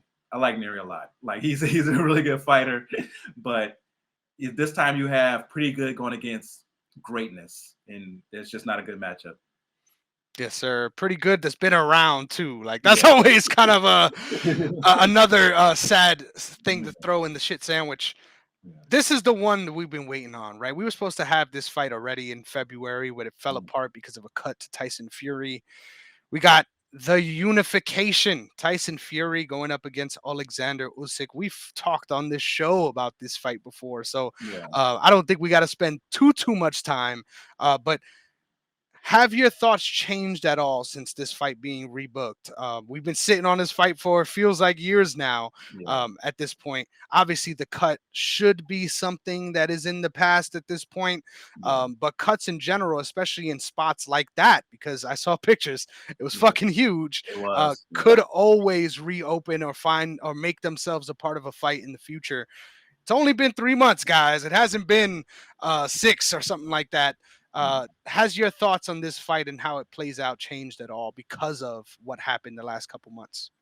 No, my thoughts haven't changed because I was confused then. I'm still confused now. Like I still have no idea how this fight's gonna go because you have such a massive size advantage for Tyson Fury. You have such a massive speed advantage for Usyk. And who's going to use their advantage the right way? With Usyk, we've seen him be weak to the body. We've seen him against Daniel Dubois, very questionable. Talking about those referee discretion moments, very questionable that wasn't called a knockdown when he faked like he got hit low. The man got hit like 5 inches above where a low blow would be, but they said, oh, he got hit low. So we know that he could be hit to the body. Tyson Fury is not known for his body work, but if anybody could adjust and go to the body and take advantage of that, it is Tyson Fury, because I do believe he has a high boxing IQ when locked in, and he definitely should be locked in for this fight. I still have no idea how this fight's going to go. What are your thoughts on what can happen as far as the wide range of outcomes? Whew. I think the only thing, honestly, that would be surprising to me is a Usyk KO. I think Yeah, everything else is on the table. Like, I think yeah, Fury has the power to put it on him if the fight goes on and he becomes a little bit more stagnant, like he did against Joshua late. yeah, Um, I also think Fury could really wear on him with his size early and then end up being vulnerable late because of it too. The only thing I really can't see is Usyk would fucking have my jaw dropped if he oh went yeah, out there and knocked out Fury. I think he has the tools to do it though, especially with the way he can lunge on his punches when he decides to. yeah, I think he could get it to the target, right? But it'll be a matter of um, deciding that spot. And I just feel like technically that's not something that he tries to do too often if he doesn't find himself in a position where he has to desperately go after a knockout. Maybe that's a scenario we see, right? We haven't gotten to see that yet, as far as having to respond and knowing you're down. I think that'll be an awesome moment if we do get to see it. But man, this shit could go anyway. I won't be yeah, surprised if Usyk shuts him out. Like, yeah. everything is on the table at this point with Everything. what we've seen lately. But I tend to still be leaning towards Tyson Fury. I just think, regardless of how he looked against Francis Ngannou, I think his game plan is tried and true against these heavyweights. And the fact that Usyk is in himself a smaller heavyweight is definitely going to play a factor as this one goes longer. But man, That's the I'm crazy thing. pumped. Yeah, Usyk is a small heavyweight compared to normal size heavyweights, and he's going against one of the biggest heavyweights in history. Like this, Mhm. yeah, it's such a crazy thing that, and it's still one of my pet peeves that heavyweight, you just like, oh, we just weigh whatever. Like in every other weight class, every other weight class, you gotta be disciplined and make weight. Unless you're Ryan Garcia, you want to miss about 3 pounds. Unless you want to do that, you have to be disciplined and make a certain weight. And heavyweight just like, nah, we good. You can have a 40, 50 pound weight advantage. It's cool. I love that about boxing. Like, I wish I don't for those that don't know, in the UFC heavyweight division, the limit is 265. So you have Yeah, to cut if you're a bigger heavyweight like yeah, Ngannou is, or someone else that size. But for the most part, I definitely agree with that. I think it is weird whenever you see such big size discrepancies, because yeah, that's always the focus in combat sports, is like leveling the playing field with the weight classes. yeah, And then you see these heavyweights and they're like, man, this one of these things is not like the other. um I honestly would love to see that though. This is a hot take too, but I would love to see on the MMA side, in women's MMA specifically, if instead of having 145-pound weight class, which at this point is already defunct, right? I mean, the person who held the belt, Amanda Nunes, retired, but there was never a word on whether or not the division exists. There's no rankings. There's no women that fight at 145. So there's no 145 title. You yeah. might as well make that women's heavyweight and let any of these women who fight in these other divisions fight in that weight class. Like, I think that would be so cool. And it's right Oh, there. Like, why not? Um, yeah, as far as the idea of that weight difference and what it means to be a heavyweight, like, that would be really cool in my opinion. But generally, I agree with you. I think the weight classes are there for a reason. So yeah, it's weird to see a match like this, but it'll definitely be fun with how it plays out. I feel like it's more, it's a little more normal than a Fundora when you're yeah, looking at it, because you know he's a heavyweight, right? When you're yeah, watching Fundora fight these guys that are small, I remember we talked about how he was big against Tszyu. That was him moving up. So even yeah, before that, he was fighting at a smaller weight against smaller fighters, and it's like, yeah, God damn, this guy is cheating somehow, right? Uh, yeah. but as far as this fight goes, man, I'm so pumped. There's no limit to how this one could go out. I just hope that we get a very good competitive fight with theater throughout, right? I don't want just a one-sided ass whooping like it feels like we've been getting lately. Yeah, no, I hope this is one of those fights that goes back and forth that is like, oh wow, okay, this is a classic, and it leads to, like you said, one of those trilogies. Because if we have that one-sided fight, then maybe we're wrong about Joseph Parker. He'll probably get that shot. But if it's a classic, then we'll get that trilogy that we want. We all want a trilogy for an undisputed heavyweight champion, which we haven't had since Lennox Lewis. Like this is definitely something that's major right now. Hell yeah. And what a world that would be in if we got the Tyson Fury Deontay Wilder trilogy and then we followed that up with Yeah. these performances in between and then got another one with the Usyk. That would be just absolutely fucking insane. So would love to see that. Next up, we got a rematch, baby. Josh Taylor going up against Jack Catterall, #2. The rematch that I got to remind all you folks at home, Josh Taylor said there's no need for, despite not winning that fight on my card at least. Yeah, Uh, love the way that these different careers played out for both of these guys, and now we're actually at the rematch, and it feels like we're watching a different fight, huh? for sure, for sure. I also had Jack Carl winning that first fight. I remember sitting downstairs watching it, like, yo, Josh Taylor's really about to lose this fight. Like, he can't figure this guy out. And Josh Taylor since then has had both impressive and very unimpressive or unimpressive performances since then. Jack Catterall has been kind of held hostage by this whole situation because there's been so many times where he's supposed to fight Josh Taylor and Josh Taylor's hurt, or Josh Taylor decided to fight somebody else, because he was supposed to fight Josh Taylor before Josh Taylor fought against Teofimo. But then the Teofimo opportunity came up and he was like, I don't need Jack Catterall. And my whole thought process has been the whole time, you were scared to fight Jack Catterall. And now you've gotten to a point where now it's like a big thing. If you go out there, you dominate, and you prove that you're better than Jack Catterall, you can kind of put yourself back into a situation where you're like, okay, we see Josh Taylor. Because at one moment, I was like, oh, Josh Taylor could be one of the best guys in the sport. He could be top 10 pound for pound. He looked that good, especially after winning the Super 6 series. And he's like, okay, this guy is it. And then to have those performances against Jack Catterall where he wasn't that impressive, to get outclassed. He got outclassed by Teofimo. To get outclassed by Teofimo in that way, it was like, oh, okay, maybe Josh Taylor isn't that guy. He's sneaky, a little older. Like, he's not somebody who's 27, 28 years old. So it's like, oh, okay. And now he's gotten to a point where Jack Catterall, that win looks good on his resume now if he beats him again. So I think that for me, I'm kind of rooting for Catterall because Josh Taylor has held him hostage. I'm like, Catterall deserves this win, and Catterall deserves a shot to be one of the best guys at 140 and see what he can do against the bigger names in that sport, because he has such a style that's very, very hard to fight against. He might get avoided because of that, but he deserves a shot. I love that you pointed out that this was some ducking shit, because at the end of the day, when you hear someone immediately after a close fight, like, hey, they don't no need for a rematch. Like, bro, look in the mirror. Yeah, There clearly is a need for the rematch. yeah, So I love that we're getting it, even if it's a couple years apart. Um, I tend to be leaning with Catterall again, man. I think it's, yeah. once again, styles make fights.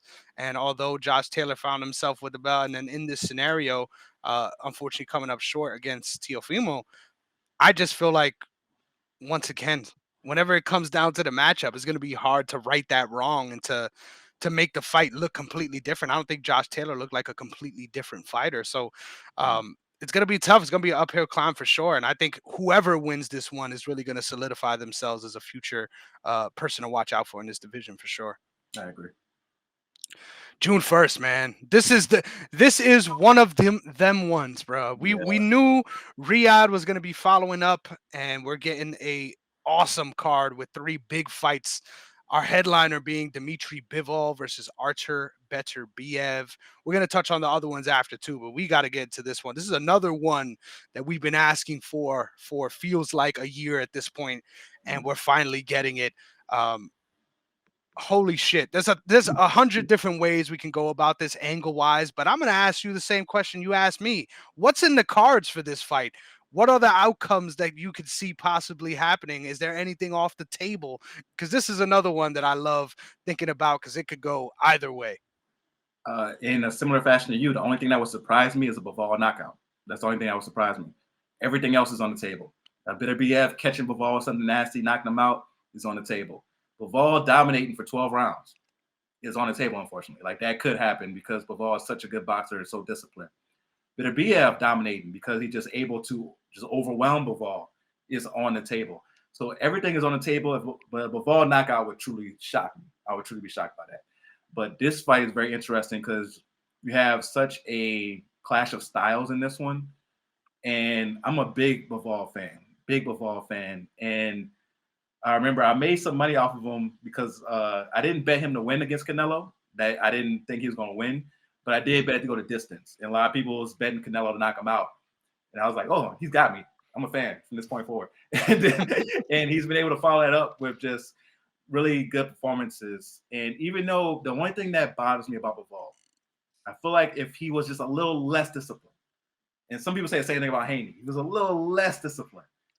Go after the knockout sometimes. Like there's times where he's just like, yo, go after, like his last fight that was out in Saudi Arabia when it was he was on that card they had with Anthony Joshua, all those guys, and he's got a guy in front of him that's just not on his level. Just not on his, he's not on your level, bro. Just go for the knockout. I understand anything can happen in boxing. I'm not saying be reckless, because we know that we've seen people be reckless and go for knockout to get caught clean. Don't be reckless, but just go after it. Go after it, and go after it in a way where you get the knockout and really impress people. Because the thing is, with casual fans, I've had my casual fan rant, but you also need those fans to be a bigger name. And the way to get those fans is get knockouts. Mm-hmm. And sometimes, or play crazy like Ryan Garcia did. But the way to get those fans is with knockouts and with being exciting. And Bivol, that's the one thing that's missing from this game. But as far as the wide range, anything can happen. The only thing I'll be shocked by is Bivol knockout. Dude, you just blew my head up. I need an alternate universe where we have a Ryan Garcia coaching Bivol to be crazy.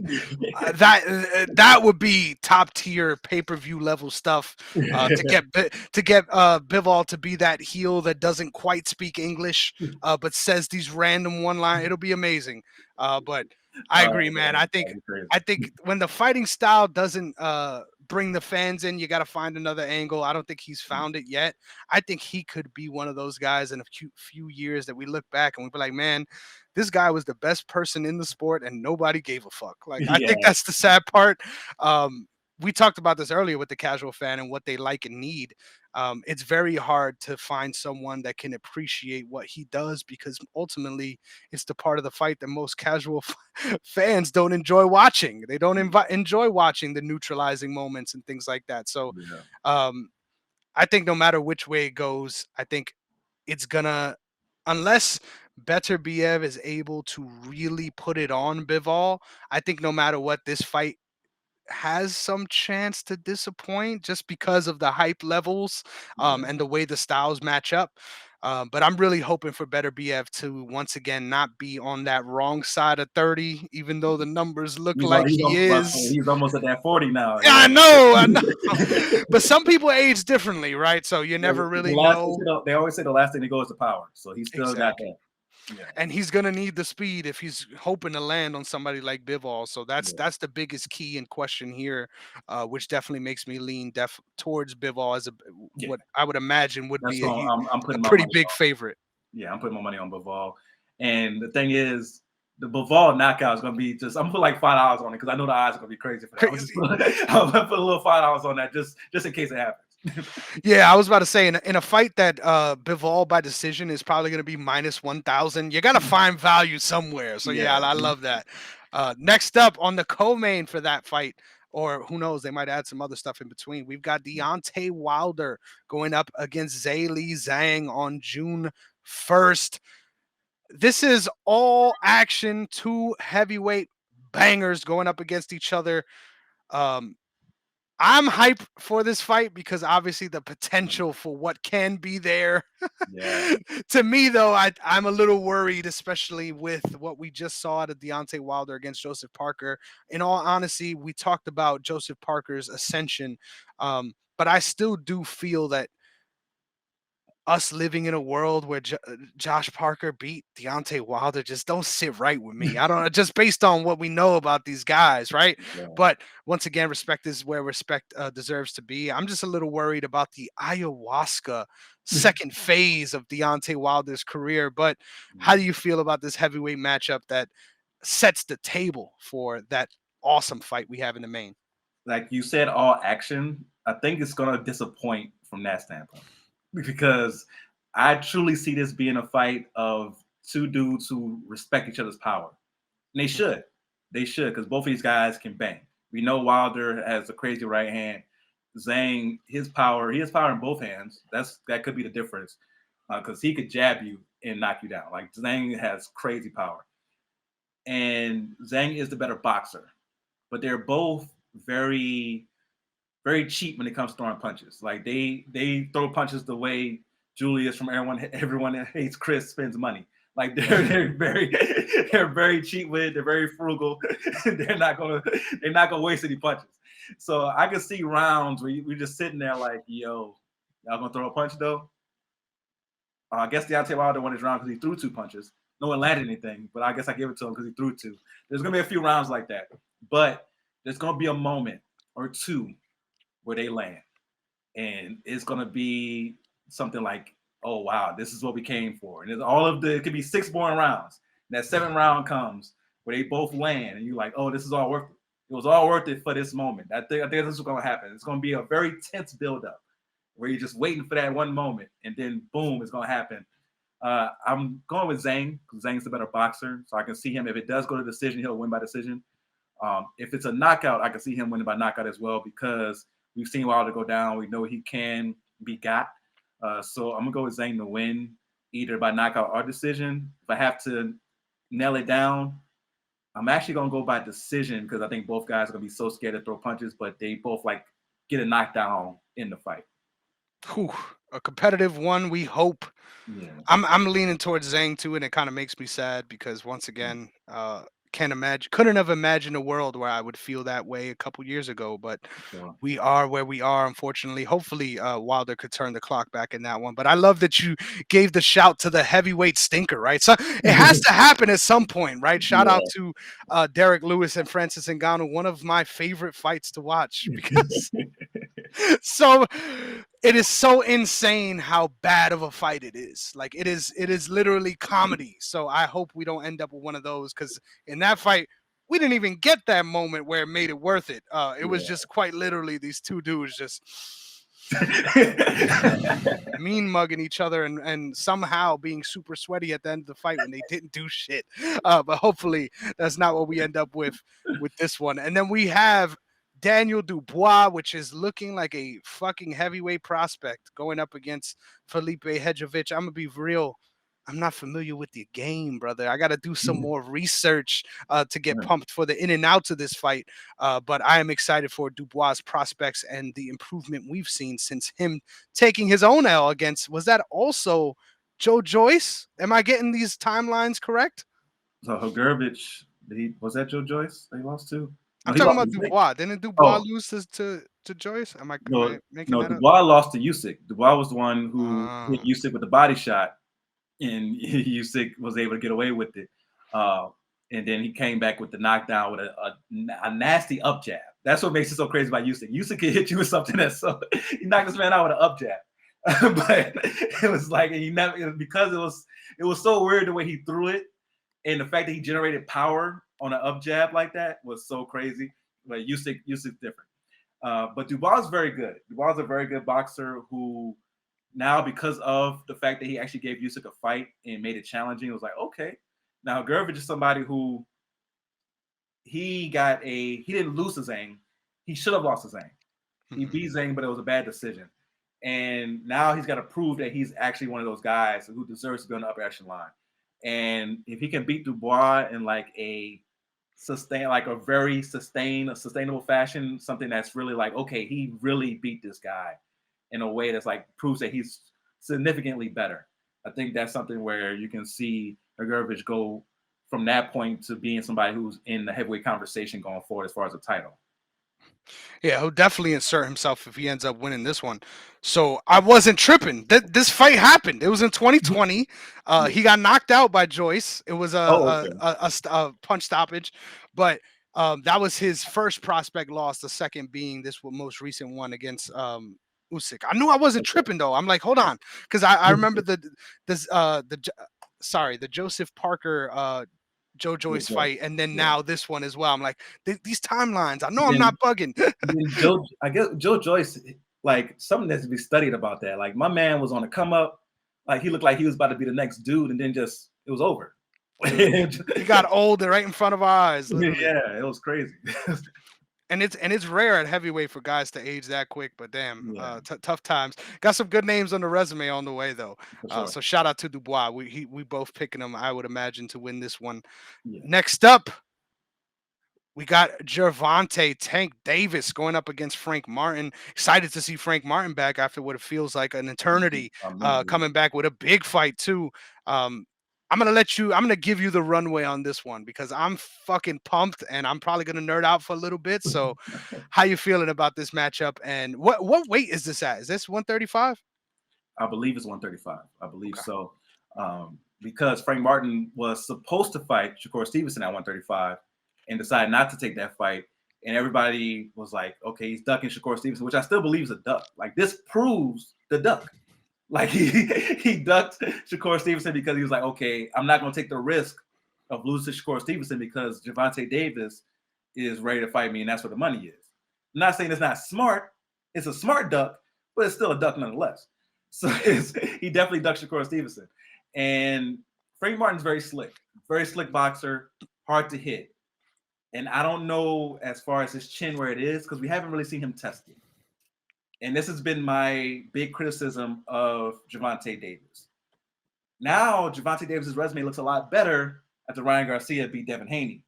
But prior to that, you could have made a very strong argument that his best win on his resume was somebody who had to move up and wait to fight him in Leo Santa Cruz. He's the goose. He's the king of ducks. Yes.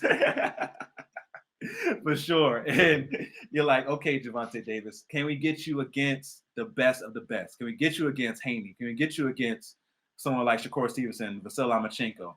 Frank Martin is somebody who he's no longer a prospect because he's, is in his prime, but he hasn't fought a I'm not a prospect type level of fight yet. So to go from, okay, I'm the guy on the come up to Gervonta Davis, it's like, is he really ready for that? So part of me is worried that Frank Martin is going to be out of his depth and is not on his level. But if he is, it'll be very entertaining if he makes it to where Gervonta Davis can't really hit him. It's like, oh, okay, he made it tough and made Gervonta Davis be the aggressor. Because that's one thing that people like it kind of get mixed up about Tank. Tank's not the aggressor. He wants to counter you. He wants you to make a mistake, counter you, and that's when the power comes out. He's not a guy who comes forward a lot. And if he does come forward, it's to draw punches out of you. The way he did against Leo Santa Cruz. Perfect example. He came forward, made Santa Cruz punch, countered him with that nasty uppercut, one of the best uppercut counters you're ever going to see in your life. That's what he wants to do. Frank Martin can make it with his style to where he has to be aggressive. And maybe that opens up Gervonta to get hit and get hurt if Martin has the power to do it. So that's what could be intriguing. But I still see Davis as the more superior boxer just off of experience and actually being ready for these type of moment, this type of fight. Martin has had nothing like this as far as the stage he's going to be on. That's the biggest key, man, and especially against such a big puncher. Like, I love Frank Martin's straight shots and his ability Yeah. to draw people onto shots too. Like, I feel like he Mhm. can dictate this fight if he has the confidence. Like, it's really going to come Yeah. down to his confidence in himself in exchanges and whether he's can be himself against someone that's such a big puncher like Tank, Mhm. without the fear of what's coming back. I think he's sharp enough to really give Gervonta trouble. Like, I think he could definitely pull off the upset if once again he's sturdy and ready, for what's going to come back at him when he's throwing Yeah. those straight shots. But I think ultimately I'm siding with Tank too. I think Tank is just so deceptively good because he also has those Zheili Zhang activity problems where Yeah. there's moments in the fight where, like, damn, like, this fight kind of sucks. And Yeah. then he gets the knockout and then you like, so you could have been doing this earlier in the fight. Like, why didn't you Yeah. do this earlier? It feels like as soon Yeah. as he decides to hit the nuclear button, those nukes are already active and clearly they were ready to go. So I just hope that we see both of these guys fight to their potential in this one. I think Gervonta, although he just came off of a big knockout against Ryan Garcia, I think even in that matchup, there were some moments that left him to be desired and some moments where it felt like it was failure to launch a little bit early on, where he had Ryan Garcia hurt and he had some moments early, but wasn't able to finish him until he finally got that final combination off. So I think ultimately the saddest thing is whenever you're fighting someone that is such a good counter fighter, your biggest hope is to keep him on the outside and to really be the bigger guy out there. Frank Martin has some of those intangibles, but the sad part about it is Gervonta Davis also is sturdy enough to not just be the counter fighter, but if he decides to walk you down. And in that firefight, if Gervonta Davis can bring himself there, there's no way I see Frank Martin coming out of it. So definitely picking Gervonta, but I'm gonna go by decision. I think this one is gonna show us a Ooh. little bit more about both these guys. Yeah, I'm not mad at that pick. I'm just not sure about Martin's chin because it's never been tested. Mhm. We'll just have to wait and see on that one. But I like that pick. That's probably a pretty good bet too for the bettors out there taking by decision. Yes, sir. Show me the money, goddamn it. Next up, we got a fight. I've been waiting on. I just been mentally masturbating about this fight, right? People always talking about different matchups for Bam Rodriguez. I'm like, there's always been one guy that I Yeah. needed, and goddamn it, we're getting it. Juan Estrada, Bam Rodriguez, June 29th. Here in Uh, Phoenix, I'm oh definitely yeah, are trying you to. gonna go? Yeah, I'm trying to be in the building for that one for sure. Oh, that's fucking awesome, man. Have fun. Make sure that you document the entire process because goddamn, that's gonna be an awesome fight night. Yeah. What's your predictions on how this one goes? Because goddamn it, I don't know. I don't know if Bam's ready. I don't know. Man, this is one you talk about a wide range. Everything's in motion. Everything Mhm. can happen in this one. Uh, I love Bam Rodriguez. I love Bam Rodriguez's style. I love that he can switch it up. He can be somebody who comes forward but also be defensive. The same way we say about Vasyl Lomachenko. He can do that, but he's young enough to where he can still do that and take a punch or two and still be good. Or Lomachenko's on that older age now where the quickness isn't quite there to do it like he did in his prime. But Bam Rodriguez still is super young, so he still has years before we have to worry about that. And I love the angles that he takes. But the thing is, he could get caught in one of those angles with a big shot against Estrada. Like if he messes around and tries to catch an angle and he's too close, he's in range, it could be nasty. So this fight, because of all the possibilities, I'm very excited for, and that's why I'm willing to spend the money to go in person. Because this is, oh man, like you said, just mental masturbation for a boxing fan. Like you're just so excited for the possibilities of what could happen. And this one could just be one of those masterpieces where it's 7-5 or 6-6, and it's really close, and maybe one knockdown is the difference. It could be that type of fight. So I'm really excited for this one. I got Bam. I got Bam, but I'm not sure.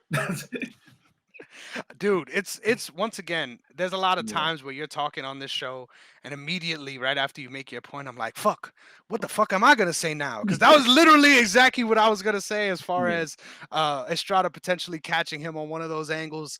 I agree. I love this fight for that exact reason though. I think the more I think about it, the more I'm leaning towards Estrada just because we've seen him through the fire, god damn it. We haven't yeah, necessarily, I mean, we've seen some rough moments, but we haven't seen the hell that we've seen Estrada go through. So that's the biggest key difference for me, at least.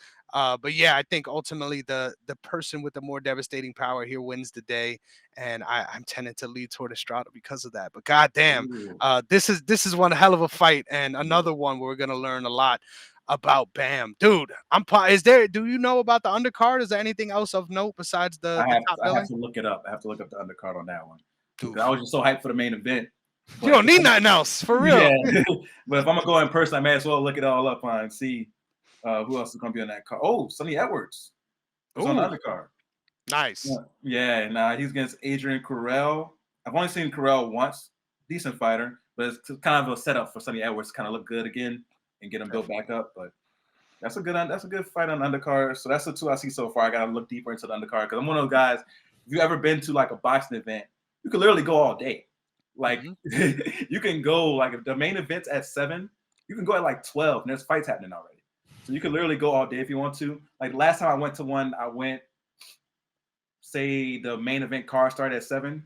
Me and my pops got there like 4. Like we like and watch all the prelims before the main card prelims. So you can definitely, if you want to go to a boxing event and get your money's worth, you can go and be there like all day pretty much if you want to, depending on who's running the event. And with the zone, I'm pretty sure they're gonna make it to where I haven't been to the zone event yet, so it's gonna be interesting to see how it is in person. But to go and see exactly how it's gonna be fun. So I'm excited for that.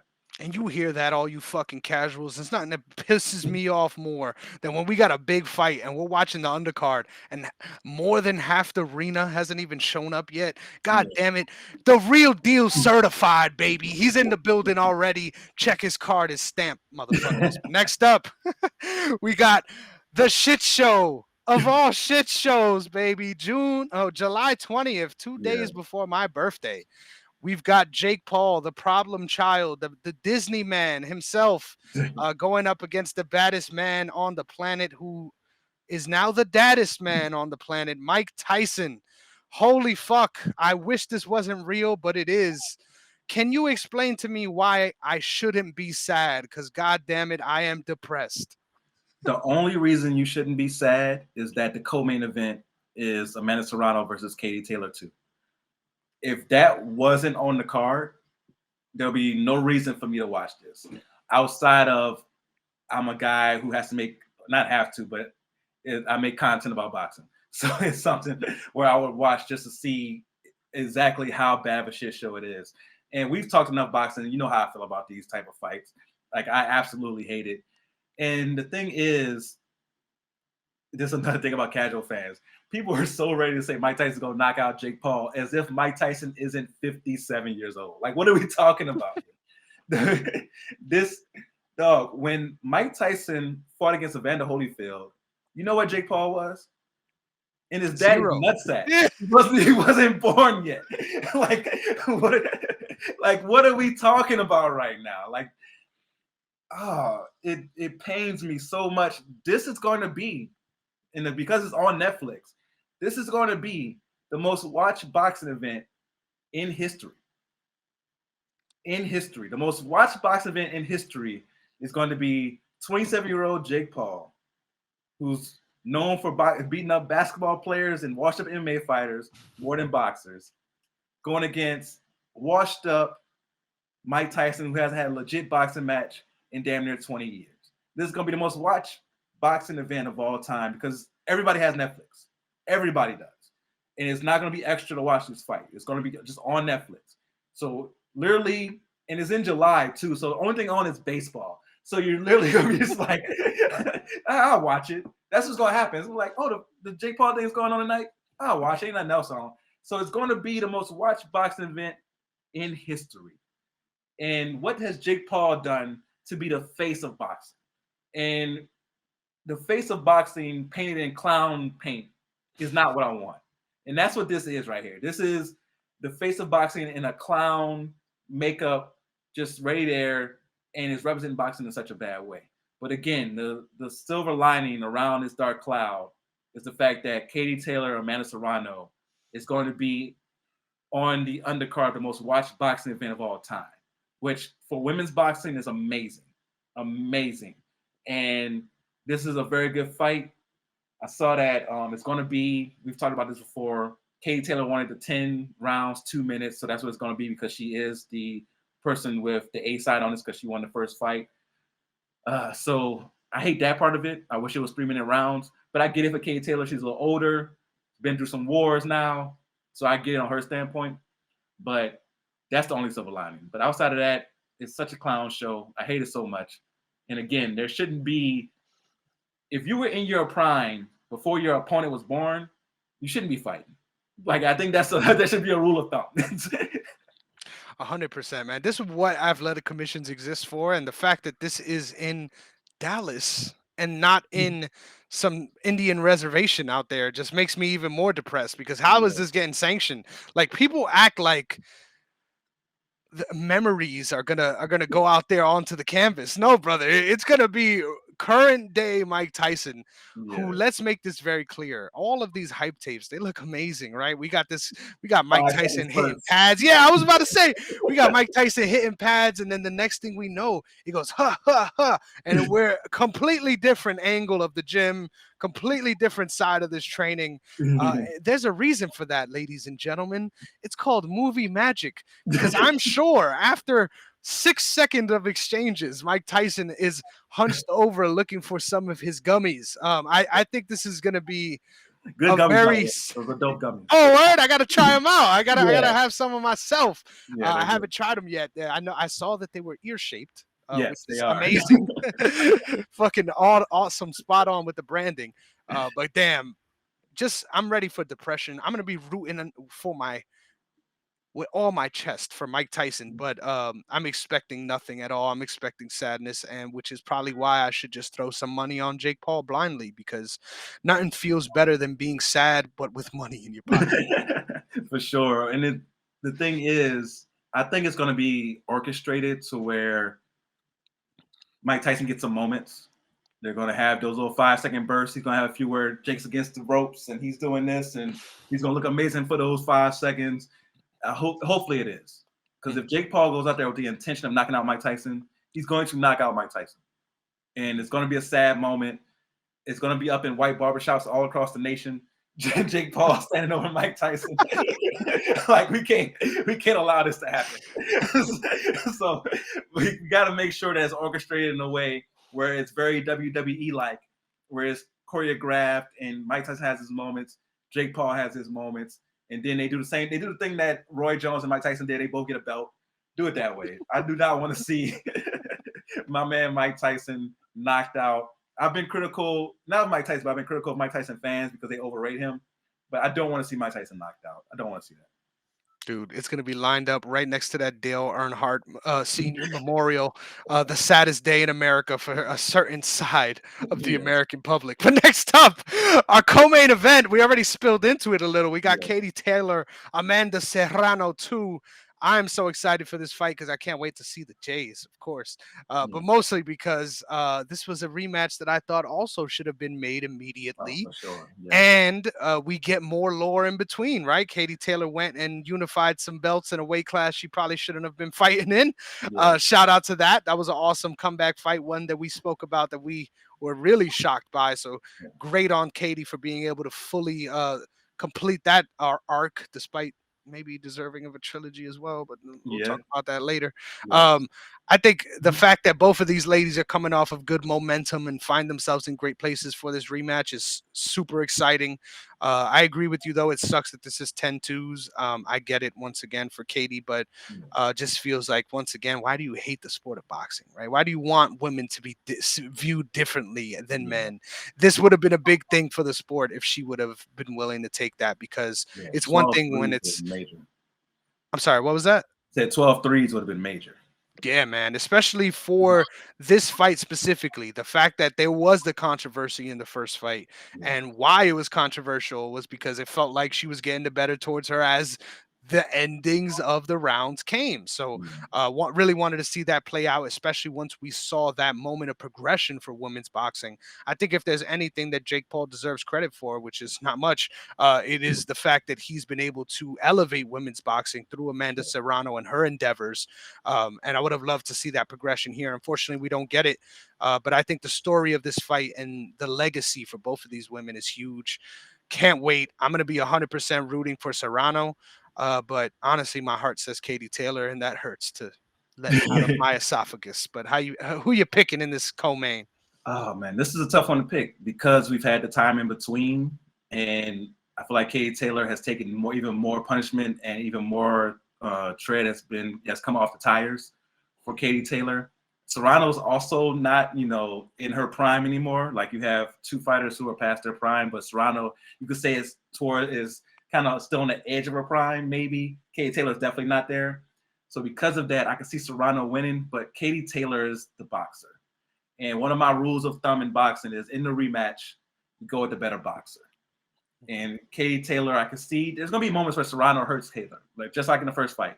She had her moments where she got to Taylor, stunned her. If she's able to knock Taylor down, that could be the difference. In the first fight, she wasn't able to capitalize fully on those moments. She definitely had Taylor like shook and wobbly, but wasn't able to fully capitalize. And that's, again, goes to the shape that boxers are in and the willpower they have. Taylor, just like Haney, just going through those moments and still like, all right, I'm good. I can survive. I can hold on for a little bit and then get back into winning the fight. Like, it's a crazy mindset to have. And there's respect to the women on that side as well. So I'm going to go Katie Taylor by decision, but I think it's a good fight. I think it's a really, really good fight. And honestly, I think they should put it as the main event. I think they should try to like fool people and be like, oh, Jake Paul, Mike Tyson, then have them come out and then like as a women's empowerment movement moment, like the main event's going to be Katie Taylor and Manny Solando. We'll fucking love that. Yeah, that'll be awesome. But we already know the sadness is upon us. And honestly, this is a genius move by Jake Paul. Like I will fully admit this once again, even though we hate the man and we don't like what we're doing because we see what he's doing. You know what I mean? It's Yeah. like when I was about to make a terribly crass analogy. I'm not gonna do that. That would have been bad. But um, we see what you're doing, motherfucker, and we don't like it. But it is the perfect heel move, right? Like Yeah. everyone is gonna be rooting for Mike Tyson, Yeah. and everyone is going to be disappointed. But our final big blockbuster that's been announced so far in this year, Terrence Crawford is back, baby, and I have no idea what weight this is at. So I'm gonna ask. I'm gonna defer to you for that. But he's gonna be fighting Israel Madrimov on with an undercard that is stacked as hell as well. Are you excited to see the return of Terrence Crawford? I'm very excited to see the return of Terrence Crawford. I feel like this is like his post WrestleMania moment. Like if there was a boxing mania, he had his moment against Errol Spence, and now we're like, okay, is that his peak? Is that the highest he can get, or will there be more moments? I believe it's at 154. I want to say 154 because if it's 160, I wouldn't be surprised because the 160-pound division is trash. And you can have a title at 160 right now. Like if you told me I have a belt at 160 and held it up, I'd be like, oh, I can believe it. The 160-pound division is just kind of like just really just in the wilderness right now. But I believe this is 154, and it's setting up for him to eventually fight against the Fundoras and Tszyu and those guys, even maybe a Jamel Charlo if he comes back down eventually. But the undercard is the show of this card. The co-main event is Tszyu versus Virgil Ortiz Jr. Now, Ortiz has gone through some health issues and hasn't been as active lately, but even in his comeback fight, looked just like Ortiz again. This is a dynamite matchup. Two dudes who want to throw them things going against each other. Got Tszyu who's trying to restore himself after losing to Fundora, and you got Virgil Ortiz who's trying to make his name and use Tszyu to get there. And this is going to be just all action combined with skill, right? It's not just them throwing. Like you're going to have those moments where you're talking about serious boxing fans loving how Bivol can neutralize somebody. You're going to have those moments in this fight too where you see somebody using a foot feint or doing something with their hands and they're like really messing somebody else up. You're going to have those moments as well. You also have in this undercard, you got Isaac Cruz, Pitbull versus going against Jose Valenzuela. Now, if you don't remember Valenzuela, he's the one who humbled, what's the dude's name? Black dude, pink hair, Chris Colbert. Colbert, yeah, the Colbert report. Chris Colbert literally talking trash in the corner. Like the cut video is so wild for that because he's literally talking trash in the corner. His corner man is trying to tell him, like his trainer, like, yo, I need you to listen. Avoid this punch. And he's like, I got it, I'm good. And literally gets hit and knocked out by the punch that his trainer was trying to tell him about. It's amazing. So talk about a humbling moment. So Valenzuela is very good, and Pitbull is good. But it's going to be interesting to see what he does when somebody can get underneath all of this and can get to the body and can do those things and won't fall for just, oh, I got to throw now because you're crowding me. So what is he going to do when he has to deal with that? That's very interesting. You also have Andrew Ruiz Jr. on that undercard. Andrew Ruiz hasn't fought in seems like forever. All these heavyweight fights going down. We talked about earlier. Andrew Ruiz has been nowhere to find. And he's going against Jarrell Miller, Big Baby Miller. I don't know how he's still in the sport. Same. Yeah. But it's a good comeback for Andrew Ruiz. Hopefully he looks good in that fight and can set himself up to join the rest of the heavyweights. But the first fight on the card is a trilogy fight that I didn't know was going to happen. I thought Abner Mares, I know he's been active, but I thought he was heading towards retirement. I thought it was like, okay, he got a couple of fights, maybe make some money, but he's trying to be a commentator. That's what I thought was going to happen. He's going to be a full-time commentator, and this is it. But no, we got Leo Santa Cruz versus Abner Mares 3. Now, if you didn't see the first two fights, I want to say they combined in those two fights for like 4,000 punches thrown. Like it was, it was absolutely bananas watching these two guys go at it, and the amount of stamina and heart that it takes to throw that many punches and still actually like box is crazy. Now, Alvarez is a little over the hill, Mhm. so I expect Leo Santa Cruz to win this one. I wouldn't be surprised if it's by knockout. And Leo Santa Cruz isn't young either, but he's still younger than Mares. So I still expect it to be a very good fight, though, because it is such a good rivalry. And Leo Santa Cruz will win, but it's going to be hell. It's going to be so exciting while it lasts. Like, it's going to be absolutely crazy while it lasts. Dude, and imagine we get the Pacquiao moment, right? Where Pacquiao gets slept by Yeah, Marquez. Imagine we get that moment here. It would be absolutely insane. it would. Gonna be an action fight either way. But I agree with you. I'm leaning Leo Santa Cruz on that one. And dude, like you said, the fact that cards like this exist speaks to the health of this sport and Yeah, where this sport is heading. I think the fact that all these different promoters are looking around the table and they're seeing, oh, we're actually building towards something here, right? Something that I yeah, found really interesting. There was a Forbes list. I don't know if you saw this that recently came out with the 10 top um, revenue earning combat sports promotions. And I was yeah, surprised to see that the majority of promotions on that list were MMA organizations, not boxing organizations. And the fact that we talk about how UFC has a monopoly over the MMA market, and there were other MMA orgs above all these other boxing organizations, in my opinion, speaks to the landscape of the sport. So the fact that I think Matchroom was on there, and then PBC were the only two boxing orgs on that, like fucking insane on the top 10. yeah, Um, I think we are seeing the collective understanding that hey, we don't have the advantages that they have in MMA as far as being able to put together these kind of cards. But yeah. even with that, we got to try to appeal to the audiences. And with cards like that, they're definitely going to be getting more casual fans to be excited to watch a larger body of actual competitive fights. Yeah, no, it's definitely crazy, and it's making me think I'm gonna have to take one of these trips to Saudi Arabia for one of these cards. Like I'm gonna have to make it. Now this one's in Los Angeles, but Mhm. I'm gonna have to take that trip one day because those cards are getting better and better because they have endless money to spend and they just want to be entertained. So they're like, all right, we'll spend it.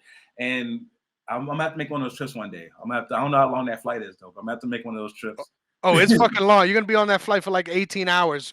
Yeah, Pack light too, because holy shit, there's some days where you're out there, especially if you go towards peak season, where everywhere has ACs on, and you quite literally risk death by walking outside to go to the other side of oh, the venue. So it gets hot as hell out there in the desert, but god damn it, it will be worth it. It might yeah, sounds like a pretty penny though if you're gonna be able to for attend, sure. because Yeah. the amount of security they must have just given what we've seen on the broadcast and all the legends that show up for these events, has to be fucking endless. Oh But yeah, the ticket, like the plane ticket enough is gonna be crazy, but the ticket to get into the venue, I imagine it's crazy out there because, like you said, all you see is celebrities. It's not like looking on TV. It doesn't look like it's this huge venue.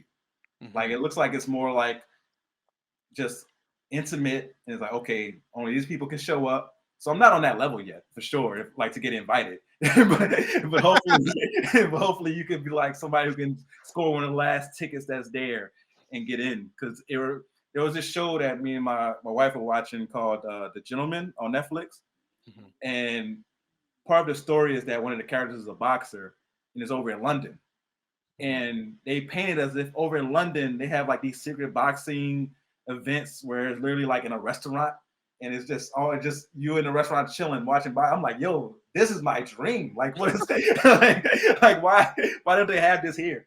And I'm like, I wonder if that's really a thing over in London because boxing's so big over there, to where they have these events for up and coming boxers where you literally is in a restaurant eating your steak while they're boxing in the ring. Like, yo, if I could eat a steak watching boxing, yo, I'm in a dreamland. Like that would be amazing.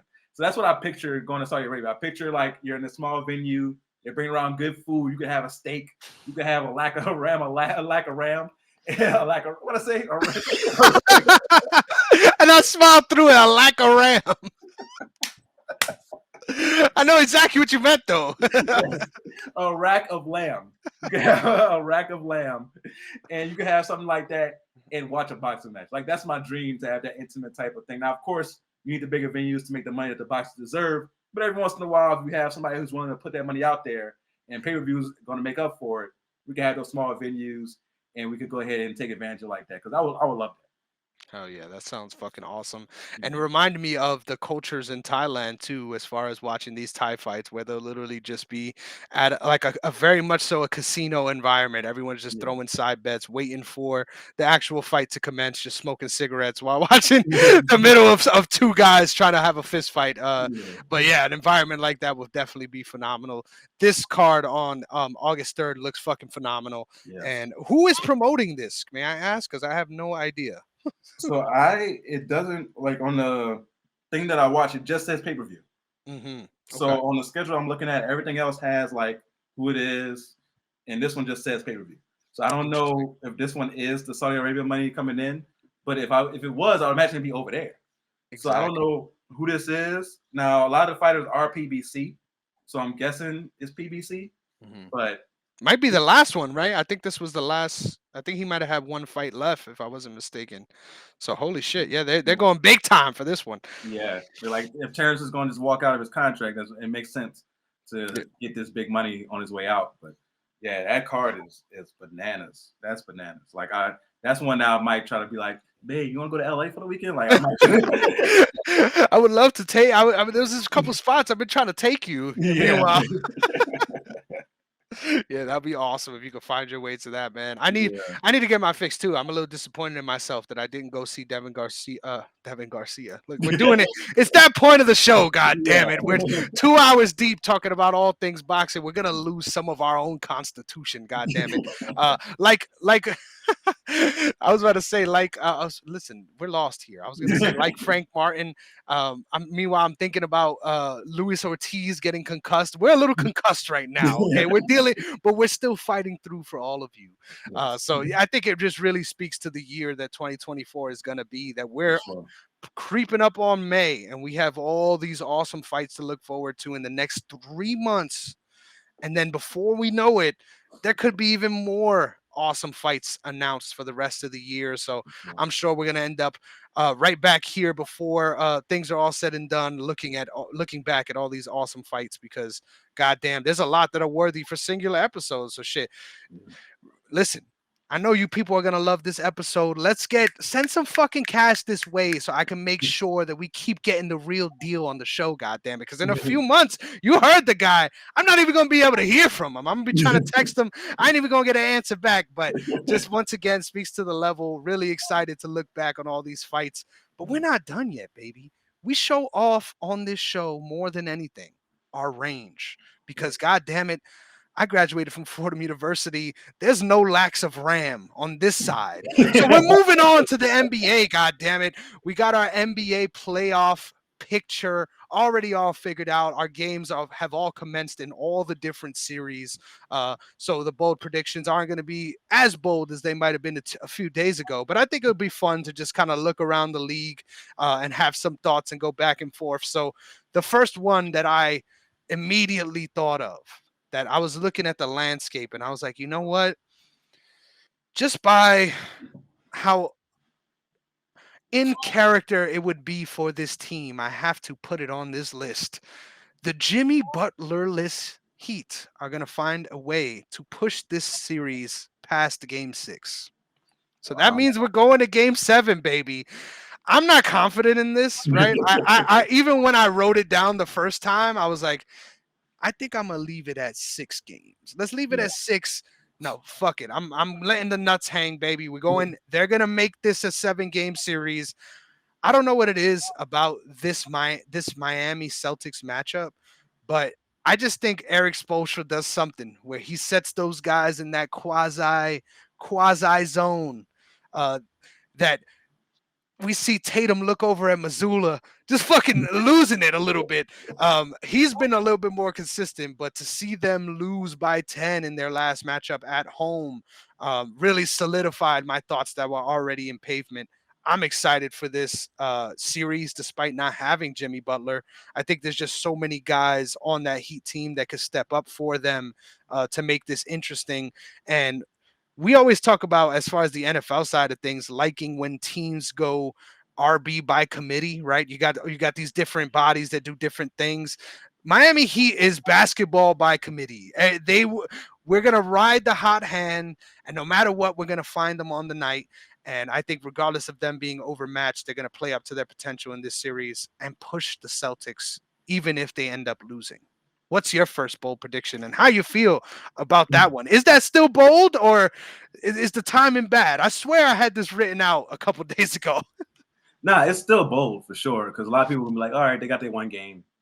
Mhm, Celtics gonna go ahead and take it because I picked Celtics to sweep. I picked C's mhm, to sweep this one because no Jimmy Butler. Celtics have been just monstrous all year. You're like, okay, they should take care of business. Honestly, the Celtics should go through the Eastern Conference and lose like 2 games. They should, mhm, but something about them just they don't do what they should do. mhm, Like this is them losing by 10 at home in game 2 is that example. Like, so I can see a scenario where they mess around and lose game 3 in Miami. You're like, oh, they're down 2-1. Then they'll get the win. And then a game 6, they got a chance to close it out in Miami and they lose. I can definitely see that happening. So going 7 games, but I definitely do not see Miami winning a game 7 in Boston against this team with no Jimmy Butler. Now, Jimmy Butler makes some miraculous recovery and he comes out of the tunnel like Willis Reed. And it's like, oh, he's like, oh, now we can see something happening. But I'm not mad at that prediction. I can see 7 games happening in the way that I schemed it out. So I can see that happening. My bold prediction, first one. And I'm going to be transparent because you probably wouldn't notice, but at the moment we're recording right now, the timing is bad for this bold prediction because it looks like I'm jumping on the bandwagon. But the Orlando Magic right now are destroying the Cleveland Cavaliers up by like 35 points in the fourth quarter. And it's game 3. My bold prediction was Orlando comes back to win this series. Before the series, I picked Orlando in 6. And I thought Orlando could beat Cleveland because their defense is phenomenal. Now, where Orlando struggles is that they go into these very bad cold spurts where they just can't get a bucket. And their shooting from the outside is really bad. Even people who you would think could shoot, like Franz Wagner, just like you just see him, you think he could shoot. White guy got skill. Damn. You think he could shoot. Like he's just like, oh, he can shoot, but he can't. Like his outside jumper is horrible. He's shooting like 28% for the year from 3 and like 18% post All-Star break. Like it's been really bad. like post All-Star break. Like Tim Legler was like, yo, you shouldn't be your percentage from 3 shouldn't be lower than what I tip when I go to dinner. Like that's that's how bad it's been for Franz Wagner. And the fact that they're still winning games because their defense is so good. Because you have dudes like Jalen Suggs, who is one of the best perimeter defenders in the league. He's not going to get recognized this year on all defense, I don't think, but years coming, he's going to be an all defensive guy. Paolo and Franz can both defend. Jonathan Isaac coming off the bench is one of the best defenders in the league. Like if he was a starter, He's been starting. he's been starting now, but if he was a starter all year, Mhm, dude would have been all defense. Like yep, he's that phenomenal on defense. Like as far as guarding the perimeter and the rim, like mhm. their defense is crazy. So they can find days like today where they get hot and they start hitting those shots. They're going to beat Cleveland like this. They're going to be able to defend them and make shots. I can see them come back and win this series. Am I crazy? Dude, you're not crazy at all, because I also picked the Magic coming into this series. And honestly, the fact that they're up that much makes me feel so much better, because I was like, damn, that prediction looks shitty. But yeah, it's really the cold streaks that's going to make the difference here. Honestly, given what we've seen these last 2 games, the first 2 games, even though they're winning now, I still kind of feel like that version of them is going to show up at some point again. So it makes me Yeah. feel a little dubious. But 100%, I could see this outcome happening. I picked them, and I personally really like their upside as a team way more than I do the Cavs, despite if the Cavs come on top regardless. So Yeah. the trajectories speak to the same. I like it. I like it. We're going bold.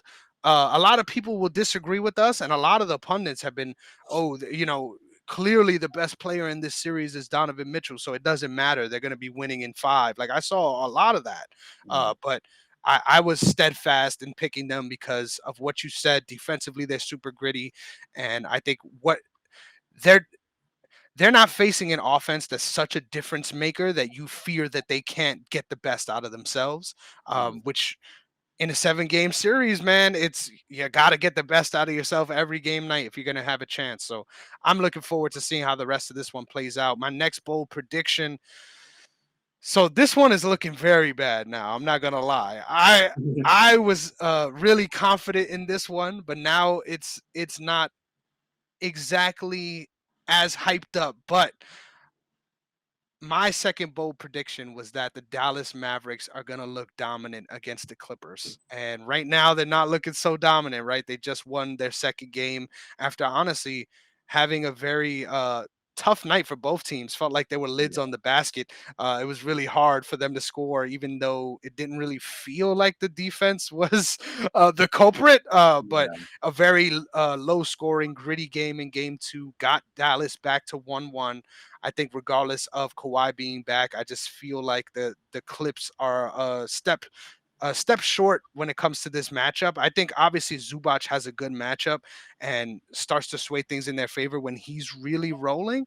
But I feel like if the biggest mismatch you have in this series is Zubac, you're in trouble when you consider the guard play that the Mavs have. I've really been a fan of what the Mavs have been able to accomplish this year. Shout out to Kyrie Irving. Everyone talks shit about Kyrie Irving when it's the easy thing to do. yeah, But I don't see a lot of people giving him the praise he deserves when he put together a very low key season that was super productive. And his role on the team is not only solidified, but very important, right? It's shown, and the chemistry between them, it's very clear the space he holds on this team, which I love that for him. Shout out to Kyrie doing his damn thing. Uh, I thought they would look dominant. Hasn't been dominant just yet. But I still think they come out on top of this series. Am I crazy? no, I picked the Mavs going in. Now I didn't expect Kawhi to come back in game 2, so Mhm. I was like, oh, okay. But then, like you said, no, neither team looked good in game 2. Like both teams were kind of struggling to score, but in those type of games, you trust Luka to come through more at this point than the stars for the Clippers. Even though Kawhi has this history of being super clutch in the playoffs, Luka is just at a level where like, okay, even if he's struggling, if he's having one of those nights where he's 4 for 16, fourth quarter, you still trust him to come through and make either the pass or the shot. So it could be some weird hook shot. You like, it's gonna go in. It's gonna be something weird that he does that's gonna make it work out. And like you said, Kyrie has been very productive this year, and he's somebody who has accepted that role of being the second guy, which I think people don't give credit to how hard that had to be for him. He was the number 1 overall pick. He's always been the top guy. Had to do it with LeBron, which of course once LeBron comes, this is one of the best players ever. So I got to be the second guy. But once you win that championship and you hit the clutch shot to win the championship, you're like, okay, I'm gonna go do my thing. I'm gonna go be number 1 guy. And then now I have to come back and know that Luka's better than me. I have to be number 2 guy here. And to do it in such a way where you're quiet, nothing's going on, you ain't say nothing crazy, like everything's going well, and this team looks good. It's like, okay, you gotta give Kyrie his props. And for the Clippers, they had a point in this year where they looked like they were unstoppable. Like they had a point in this year where it's like, oh wow, this combination of Harden, Kawhi, Paul George, along with good role players, looks like it's gonna be nice. And then they went and they kind of stalled out. You wonder if they were just like, okay, they're an older team, the regular season doesn't really matter to them. Now they're gonna fight in the playoffs. Game 3 is gonna be very, very interesting for that. But I picked the Mavs going in, so I definitely can't say you're crazy with your prediction. I love it. What's your number 2? My number 2, I don't know if it's really bold, but it's just me kind of being stubborn. I'm picking the 76ers to come back and win this series against the Knicks. Wow. Both games are very winnable. Both games are very winnable for the 76ers, and they honestly should have won game 2. They choked it away. They got robbed, but Yeah, now the refs definitely played a big part in it, but you also, as 76ers, got to know, like, okay, at this point, I got to be tough with the ball, hold on to it. Mhm. And I know more contact is going to be let go at this point. But yeah, the refs were garbage. They were definitely garbage. I don't get Maxi's thinking there too. I'm sorry to cut you off. Like, Yeah, why the fuck do you let that ball go? Because he totally let it go. Like, yeah, yeah, it was intercepted in a way, but yeah, it was already out of your hand. Like, why do you let it go? Let them foul yeah, you. You're on the floor. Like, yeah, what's the thought there? I don't fucking get it. yeah. But Either you make know them it's foul you bad. or make them wrap you up for the jump ball. But don't try to pass Exactly. it through somebody's legs. Like, what are you doing? If that was a 2K pass, you would have hit X, and homie wouldn't have even thrown it yet. Like, he would have charged it up Yeah. and then through, and you in the danger zone when the 2K animation's not going through. All right, so clearly you was not in a spot to be passing that ball. But I was gonna say last thing before, I'm sorry I cut you off. I got really passionate about this. But when when a New York Knicks fan is admitting that some fuckery was afoot, you know that it was egregious, because they will never admit that Yeah. anything went in their favor. So continue. Sorry about Yeah, no, that's for sure though. Like in I believe because both games are so winnable, I can easily see 76ers running off 4 straight. Now, as I'm talking, let me check to see if I'm doing too bad. So they're down by 3 right now at halftime. But I believe they can win this game. And they can, and there's gonna be another. I think these games are gonna be close. I think each game is going to be close. But they do have the X factor in Joel Embiid. Now, Joel Embiid obviously is not 100%. He's out there playing on one leg. And the fact that he can still dominate a game on one leg is so crazy, because he's clearly on one leg, and he's still, when he's in the game, they're like plus 20 or something crazy like that when he's in the game. So I think there's going to be times in this. And Jalen Brunson hasn't played well yet, and I'm still trying to see now if he's played well in this first half. But he's having his game tonight. This is Jalen Brunson's game tonight. So he's finally playing well tonight, but he's going to struggle in this series to score because everything's on him. And the 76ers know that. So I think it's going to be times where the Knicks struggle to score because of that. And I can see 76ers taking advantage and come back to win the series. Am I crazy? it. Whew.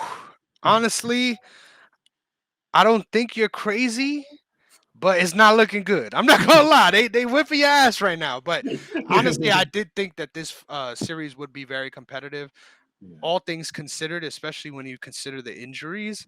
The fact that we even got this series doesn't really make sense to my brain, yeah, because I feel like the Sixers should be viewed as the favorite, even with the way these teams match up today. Like the yeah, fact that I mean, the Knicks, how what they've been able to accomplish despite not having their second best player is fucking phenomenal. yeah, But how sustainable is that? I have no idea. Um, I would want this to happen as someone who lives in New York and deals with these people every day. But I'm not so sure it does. I think it is a little bold. I like it though. I like the way you're thinking. I like the Sixers as a unit. Um, and I think honestly they need a fucking playoff win. Period. So yeah. it's been a while and it feels like they've been reloading up and still falling short like crazy. So it would be devastating if they don't get it. So I like where your head's at for sure. My last one, which is a bold prediction because nobody believes in us, but my OKC Thunder is going to the fucking finals, baby. I'm Oh, fully all in now. I'm committed. The first game against your Pelicans, which we will get into very shortly, made me a little classic. nervous Yeah, as an classic. OKC fan, right? It was very close, very competitive, um, and had me having second doubts, right? But I think ultimately what got us to the dance is our consistency as a unit and really leaning on everyone on our roster, which not a lot of teams can say they really do. And I think seeing that in game two really solidified that for me. So you know what? I don't give a fuck. Inject this in my veins. I 100% did not at all expect us to be where we are. Yeah, But no at one this saw that point, coming. if I would have said that, everyone would have said I was crazy. I wasn't even that crazy. I was just Yeah, saying, we're definitely going to be a top 4 seed. And the yeah. fact that we were top 1 and now looking like this, couldn't be more happy as a fan, but nothing is too soon for my Thunder, baby. Let's fucking go. Okay. Thunder in the finals. I can see it. I can see it. Just we were talking before we started recording about Jonas Valanciunas kind of having his way in that first quarter of last night. Just if Jonas Valanciunas is doing this, Nikola Jokic is gonna have his way Oh, I know. in a major way in that series.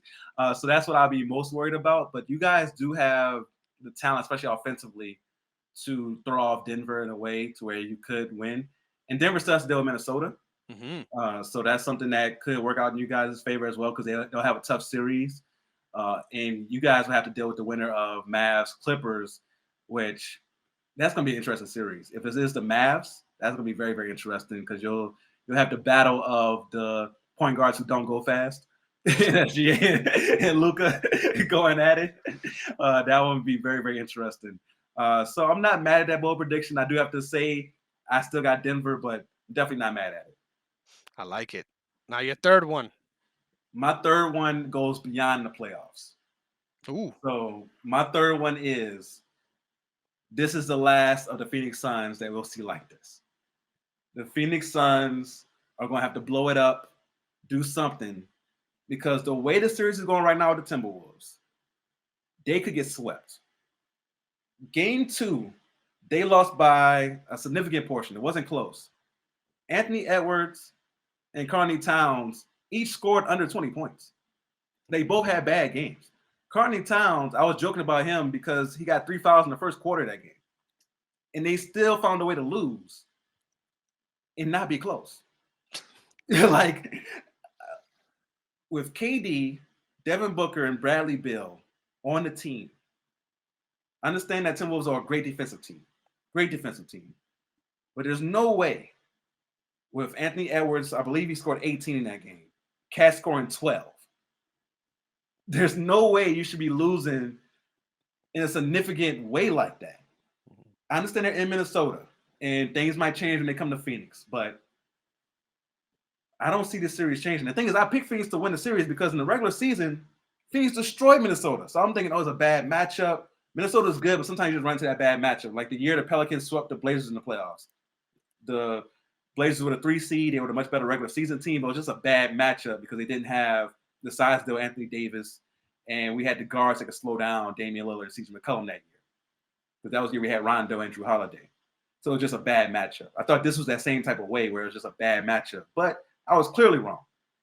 Clearly wrong about that because they found a way to be physical with Phoenix, and with Jay McDaniels and Anthony Edwards being locked in defensively, along with Cat, even though Cat's going to commit the dumbest fouls and then somehow be confused on how it's a foul. He's going to commit it's the worst part. It's the worst part that he's confused on the foul, especially the fourth one. Sorry to go on this tangent. The fourth one he committed, where he's guarding KD at the top, so it's the end of the third quarter, and he jumps into KD. He literally lunges into him when all he had to do was stay back. Stay back. I understand it's Kevin Durant, but you just got to stay back and make him take a tough shot. It's already contested. Yeah. You're 7 feet tall. Just contest it. But to jump into him and try to get a steal, who do you think you are, Drew Holiday? Why are you trying to get a steal right now? Like, what are you? I'm sorry. This Karl-Anthony Towns just frustrates me so much, the lack of basketball IQ. But even with that, with Cat being dumb, with Rudy for lead the break, with Anthony Edwards having a below Anthony Edwards day, you still lost by, I believe they lost the game by 15. How? Just shows you how much better Minnesota is than Phoenix. And I'm sorry, Frank Vogel. I really became to like you a lot when I was covering the Suns this year. But you're gonna be the fall guy. Like, you're gonna get fired, and they're gonna find a way to blow this up. I don't know if KD gets traded again, because at this age, I don't know if people are gonna be willing to be like, oh, we're gonna get 4 draft picks again to get Kevin Durant. He's still very good, still a top 10, 15 player in this league. But at this point, it's like there's something there where you're not able to win without Steph. And you're not able to be happy anywhere. Yeah. Not able to be happy anywhere. Devin Booker is entering his prime. And he's like, it's time for me to win now. And for them, if it happens to go this way, where they get swept or they lose in 5, you're going to see the blowing up of the sun in Phoenix. Damn, and if that happens, I already see the writing on the wall. There's going to be a real "I'm coming home" moment, and I don't want it. I'm just going to be very clear about this. I do not want that man on my team. I do not. He's a cancer. But if it happens, I I think I might be happy. I don't know. I don't want it right now. I don't. I don't want nothing to do with it. Yeah. But if it happens, I might be excited because that goddamn it, if there's a team with the picks to make it happen, it Yeah. would be the Thunder. You guys could trade 7 picks and not even be bothered. Like that's Literally. like you guys At have this point, I'm like, we can't even take these picks if we yeah, want. Like, who we gonna cut? Like, yeah, exactly. You can't pick the players, so you got to trade the picks. So yeah, you guys could literally be like, "Hey, you want 7 picks in a row?" And you're like, like that's bananas. But yeah, if Phoenix is willing to give up Kevin Durant for a bunch of picks, take it. But they want one of your young guys, like say, that's the thing. Who would you give up as far as a player? Because Giddy, of take Giddy, that's the take thing. Giddy. Giddy's gonna be the guy who you're gonna be like, well, we're ready to give up. But teams, because of Giddy's outside the court situation, might not be willing to take on Giddy. And the thing is, it seems like from what I've heard and what I've heard on podcasts, it's kind of shitty for Giddy what's happened Mars. because of the situation. So it seems like people kind of jump to judgment because of the stigma of what he was accused of, when it honestly looks like it wasn't what people think it was. So It's really shitty. But because of that, he's going to be, just non-touch when it comes to trades. So who do you give up? Like people like Isaiah Joe and some things like like Higgins, maybe, right? Like we got you got some real, the light skinned J Dub, the second Jalen Williams. There's a couple of options, but yeah, I would say the untouchables are definitely Shea and J Dub. But fuck, man, yeah, I don't want it. I don't want it to happen. Yeah, We'll move on. That's the thing. So the 3 guys who you would want to get back for KD are untouchable.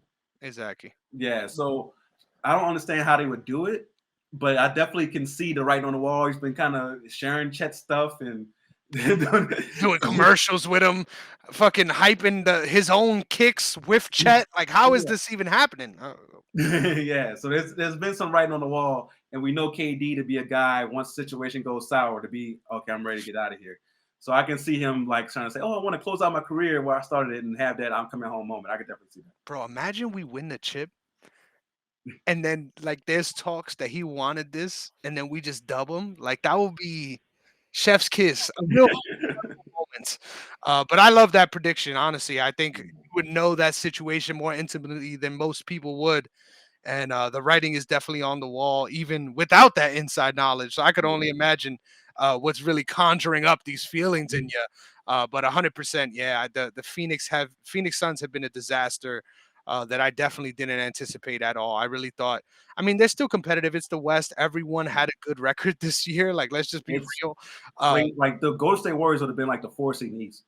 Yo, insane the fact that that's a real thing because they didn't even fucking make it into the actual playoffs. But yeah, man, this is the writing's on the wall. They're definitely going to be blowing it up, and I knew it wasn't going to work as soon as it all played out. I mean, with all due respect, I get why Bradley Beal is a good get, but how much bread y'all spent on Bradley Beal after everything y'all already spent? Like, who can you even sign to this team? Like, I have no clue. They got to be playing for the G League That's gonna Unite. be the thing. Yeah, the thing that might mess up my prediction is that it's gonna be so hard to blow it up because they're so tied into these players. But yeah, because Bradley Beal has no trade clause, so he's gonna be there. Like if he likes Phoenix, he's like, I like Phoenix, I like the weather, whatever. He's here. So now what do? You got KD. Can't trade Booker. Yeah, Booker. It would have to be KD. Yeah, Booker's a franchise, so you would have to trade KD. He just signed Grayson Allen to a long-term deal, so they got so much money tied into this team that could get swept. Now, I could say this, and then tomorrow they come out here and ball absolutely out. But it's something that people should pay attention to. They lose game 3. The talks are already going to be like, oh, who's getting traded? Frank Vogel's getting fired. Like, it's already going to be on the wall. And the biggest talk about it, in my opinion, and I think this is key, is that the difference between the Timberwolves and the Suns obviously exists with their length and their size, but most importantly exists with their intensity. I think they before the game even got close in the second half, it felt like the Timberwolves really ran them out the gym before it even really got started. Like the intensity was completely different between the two teams, and you would think this is all you have left. You would think that desperation would be there every game, but it's a 7-game series. We don't know. We don't know. We got We don't time know. to figure it They out. can easily turn it around because they could have one of those nights where KD and Booker both go for 40 tomorrow, and it's like, oh, okay, we're back. Mhm. We're back where we thought we were. But Whew. it's gonna be tough, man. It's gonna be tough. And like you said, the intensity is there. Like Finch, I'm not the biggest fan of Finch because I feel like he makes dumb decisions and trusting his players sometimes, but he definitely motivates them in a way because to start the game, I was like, yo, it looks like the Minnesota Timberwolves are down 0-1. The way they came out, the intensity they play with on defense, the physicality is like, oh, they must be the team that's down 0-1 because I don't see it in Phoenix. And I don't know if that's just they know what's on the wall, they know what's coming, or they just thought it was gonna be easy because they maybe Minnesota like did a Ryan Garcia and tripped them out. Made them think The it was gonna Jordan memes between him and Edwards. they made it think like it was gonna be easier than it was, but it's definitely strange watching that game. Watching game two is strange. It's like, yo, everything that's going on is in favor of the Suns. Everything was in favor of the Suns that was happening, and they still couldn't take advantage. Fuck that team. I'm not rooting for him at all in any way, shape, or form. So I would love to see that. Before we get out of here, it's only right that we talk about our series. I think it's quite literally poetic justice that you guys took us out of the play-in last year, and now we find ourselves in this series. Obviously, fortunately for me, my Thunder is up right now 2-0. But of course, the series is just getting started. We're just going back to the infamous blender, the Smoothie King Center. So we got a lot ahead of us for sure. But Yeah, I'm just curious. I didn't get to ask you coming in, right? But yeah, what was your outlook for the series? Obviously, all things considered, with Zion being injured, that's a tough yeah, pill to swallow no matter what. But I think given how game one went, there's definitely ways that your team can still be competitive and will be competitive moving forward. So, yeah. what's your outlook? What was your expectations, and how you feeling looking at game three? So my pick was Thunder in five, but I said it was going to be a competitive five. It's going to be one of them series where you look back, it's only 5 games, but there's like, oh wow, they only won by a total of this many points. Right? It's going to be one of those type of series because the Thunder, especially with us out without having Zion, you guys are just a better team. Now with Zion, it would have been very, very interesting because you guys don't have the inside presence to slow somebody like Zion down. We're seeing that with Jonas Valanciunas. But without Zion and with Lou Dort being able to be as physical as he can be, the way the refs are calling the game, there's some times where I'm like, yo, y'all got to call something, man. My man Brandon Ingram was out here getting getting mauled. Cooked for real. But you got to give Lou Dort credit for being able to lock up a talent like Brandon Ingram. But Brandon Ingram did start to find something in that second half of game two. And hopefully for my Pelicans, that carries over. Game three will be, of course, the best game for us to win and get that one win down I predicted. So I'm still going OKC in five, but it's a very competitive five. Yeah, and I think the game's definitely played that out. I think there's a lot of different wrinkles between Jonas Valanciunas and even that matchup between Trey Murphy. I think there's a lot of different bright spots for you guys and ways you could exploit my Thunder that I saw, especially within the first two games. But yeah, definitely a competitive series, no matter the way you slice it. Honestly, I was a little more worried until the news came out about Zion. I'm just being honest, right? I was worried watching that team play against even though they lost to the Lakers, which I thought was a little bit weird.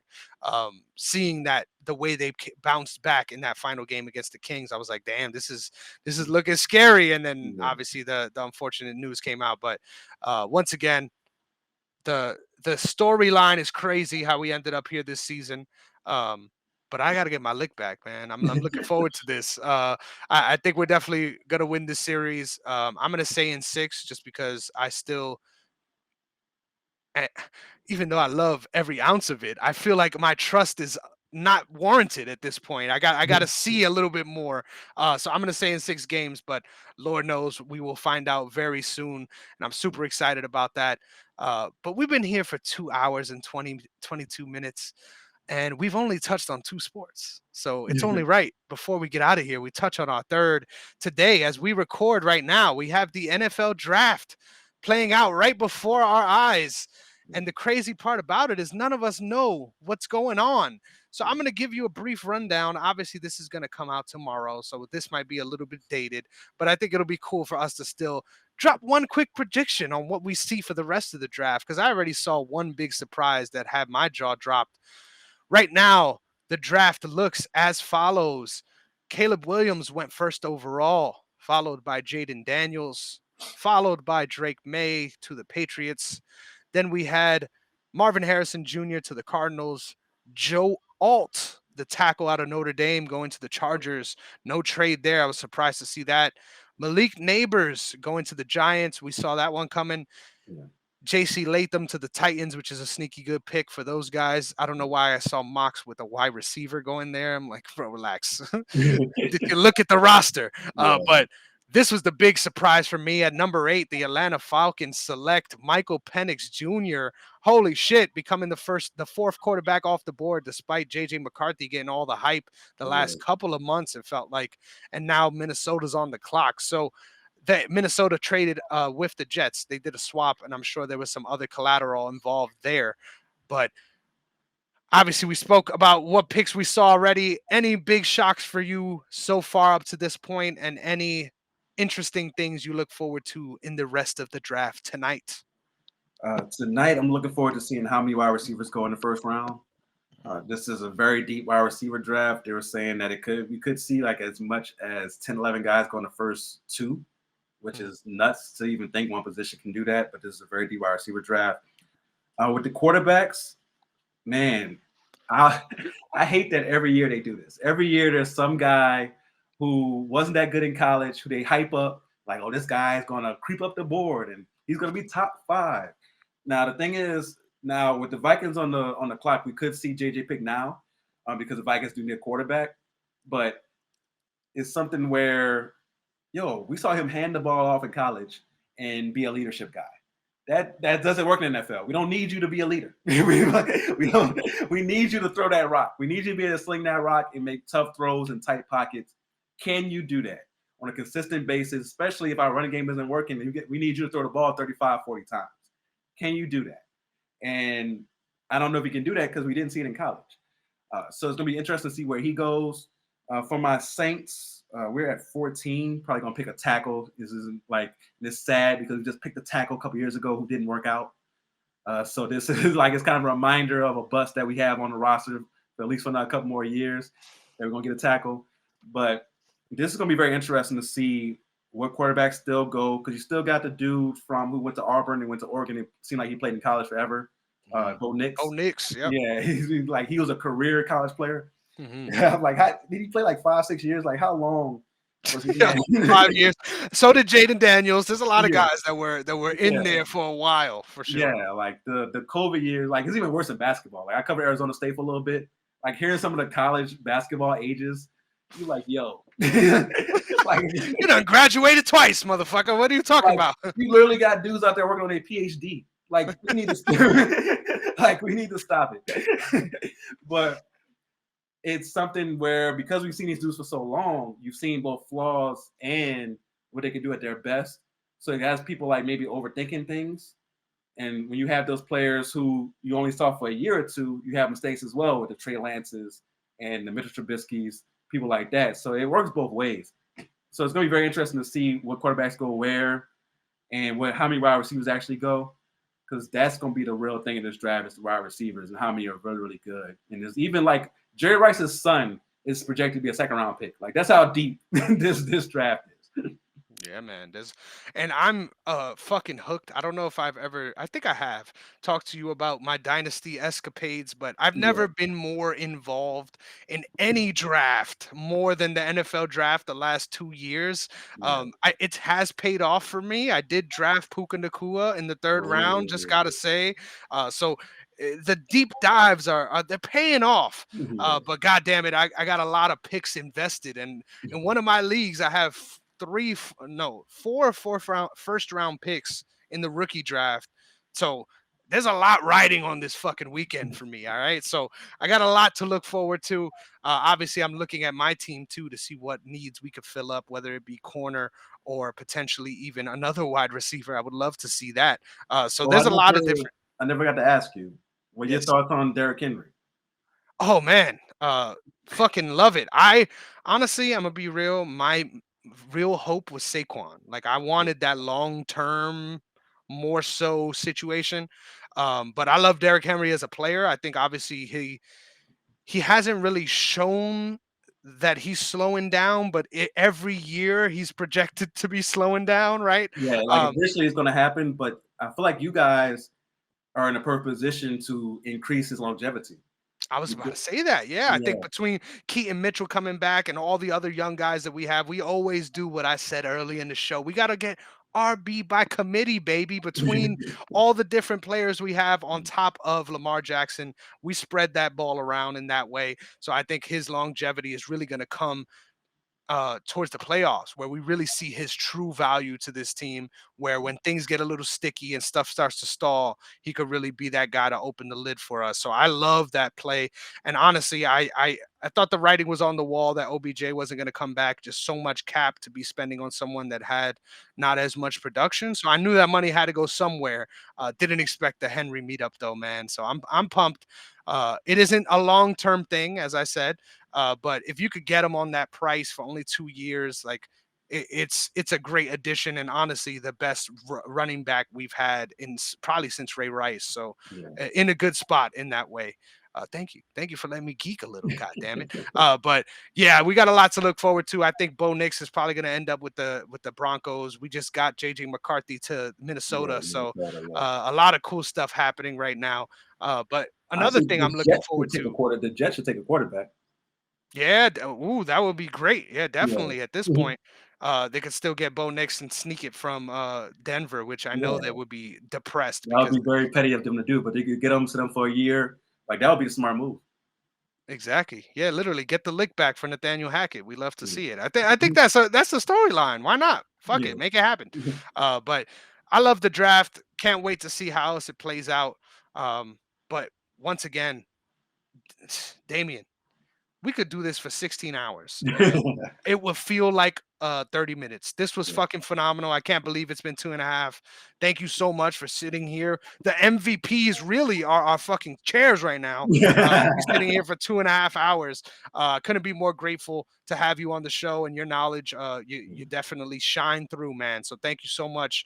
Why don't you remind the people where they can find you before we get out of here? Yes, thank you so much for having me on, man. I truly love the appreciation you have for my passion for these things, right? And that's something that you don't get from everybody, right? Some people might say, "Oh, he knows his stuff," but you appreciate the passion and work that goes into it. And I truly do appreciate that. So you can find me on social media at the Real Deal WDA. That's the Real Deal W as in whiskey, D as in Delta, A as in Alpha. My podcast is called The Real Deal with Damian Adams, where I talk boxing, NFL, and NBA. Right now, of course, there's a lot of NBA and boxing talk. A little draft talk. I'm not the biggest college football guy, so my draft knowledge isn't the best, but you're going to get a lot of NFL during the season, of course, but NBA and boxing right now. I'm hungry, man. I'm definitely looking forward to getting me a lack of RAM after after the show. So that's gonna be the new thing for sure. And I messed up and say lack of RAM. That's definitely gonna be a running joke for a while. I fucking love it because I was thinking all show of the closer. I'm like, I need to do another lack of ram. There got to be a lack of ram. God damn it! But I fucking love it. We own in. We double in, right? You got to Yeah. go into these things. You can't pull So, away because when you pull away, that's when they become an item for the rest of your life. So yeah. I love it. I love your enthusiasm, man. And once again, there's not a lot of people that could talk ball like this in fucking every sport and have that same passion, enthusiasm, and most importantly, understanding Yeah. like you. So shout outs to you. Thank you so much again. You can catch me at Negron MMA on TikTok and Twitter. But most importantly, make sure you're following the brand at OTS Media Co. on all social media platforms, OTS Media on YouTube. We're finally out of here, but always remember, ladies and gentlemen, if there isn't someone that you're looking forward to your team potentially drafting, guess what, ladies and gentlemen? Your team could have drafted an offensive player for the last 4 or 5 years in a row. I'm looking at you, Atlanta, so it always gets better. We'll catch you guys next time on the Sideline Guys. Peace.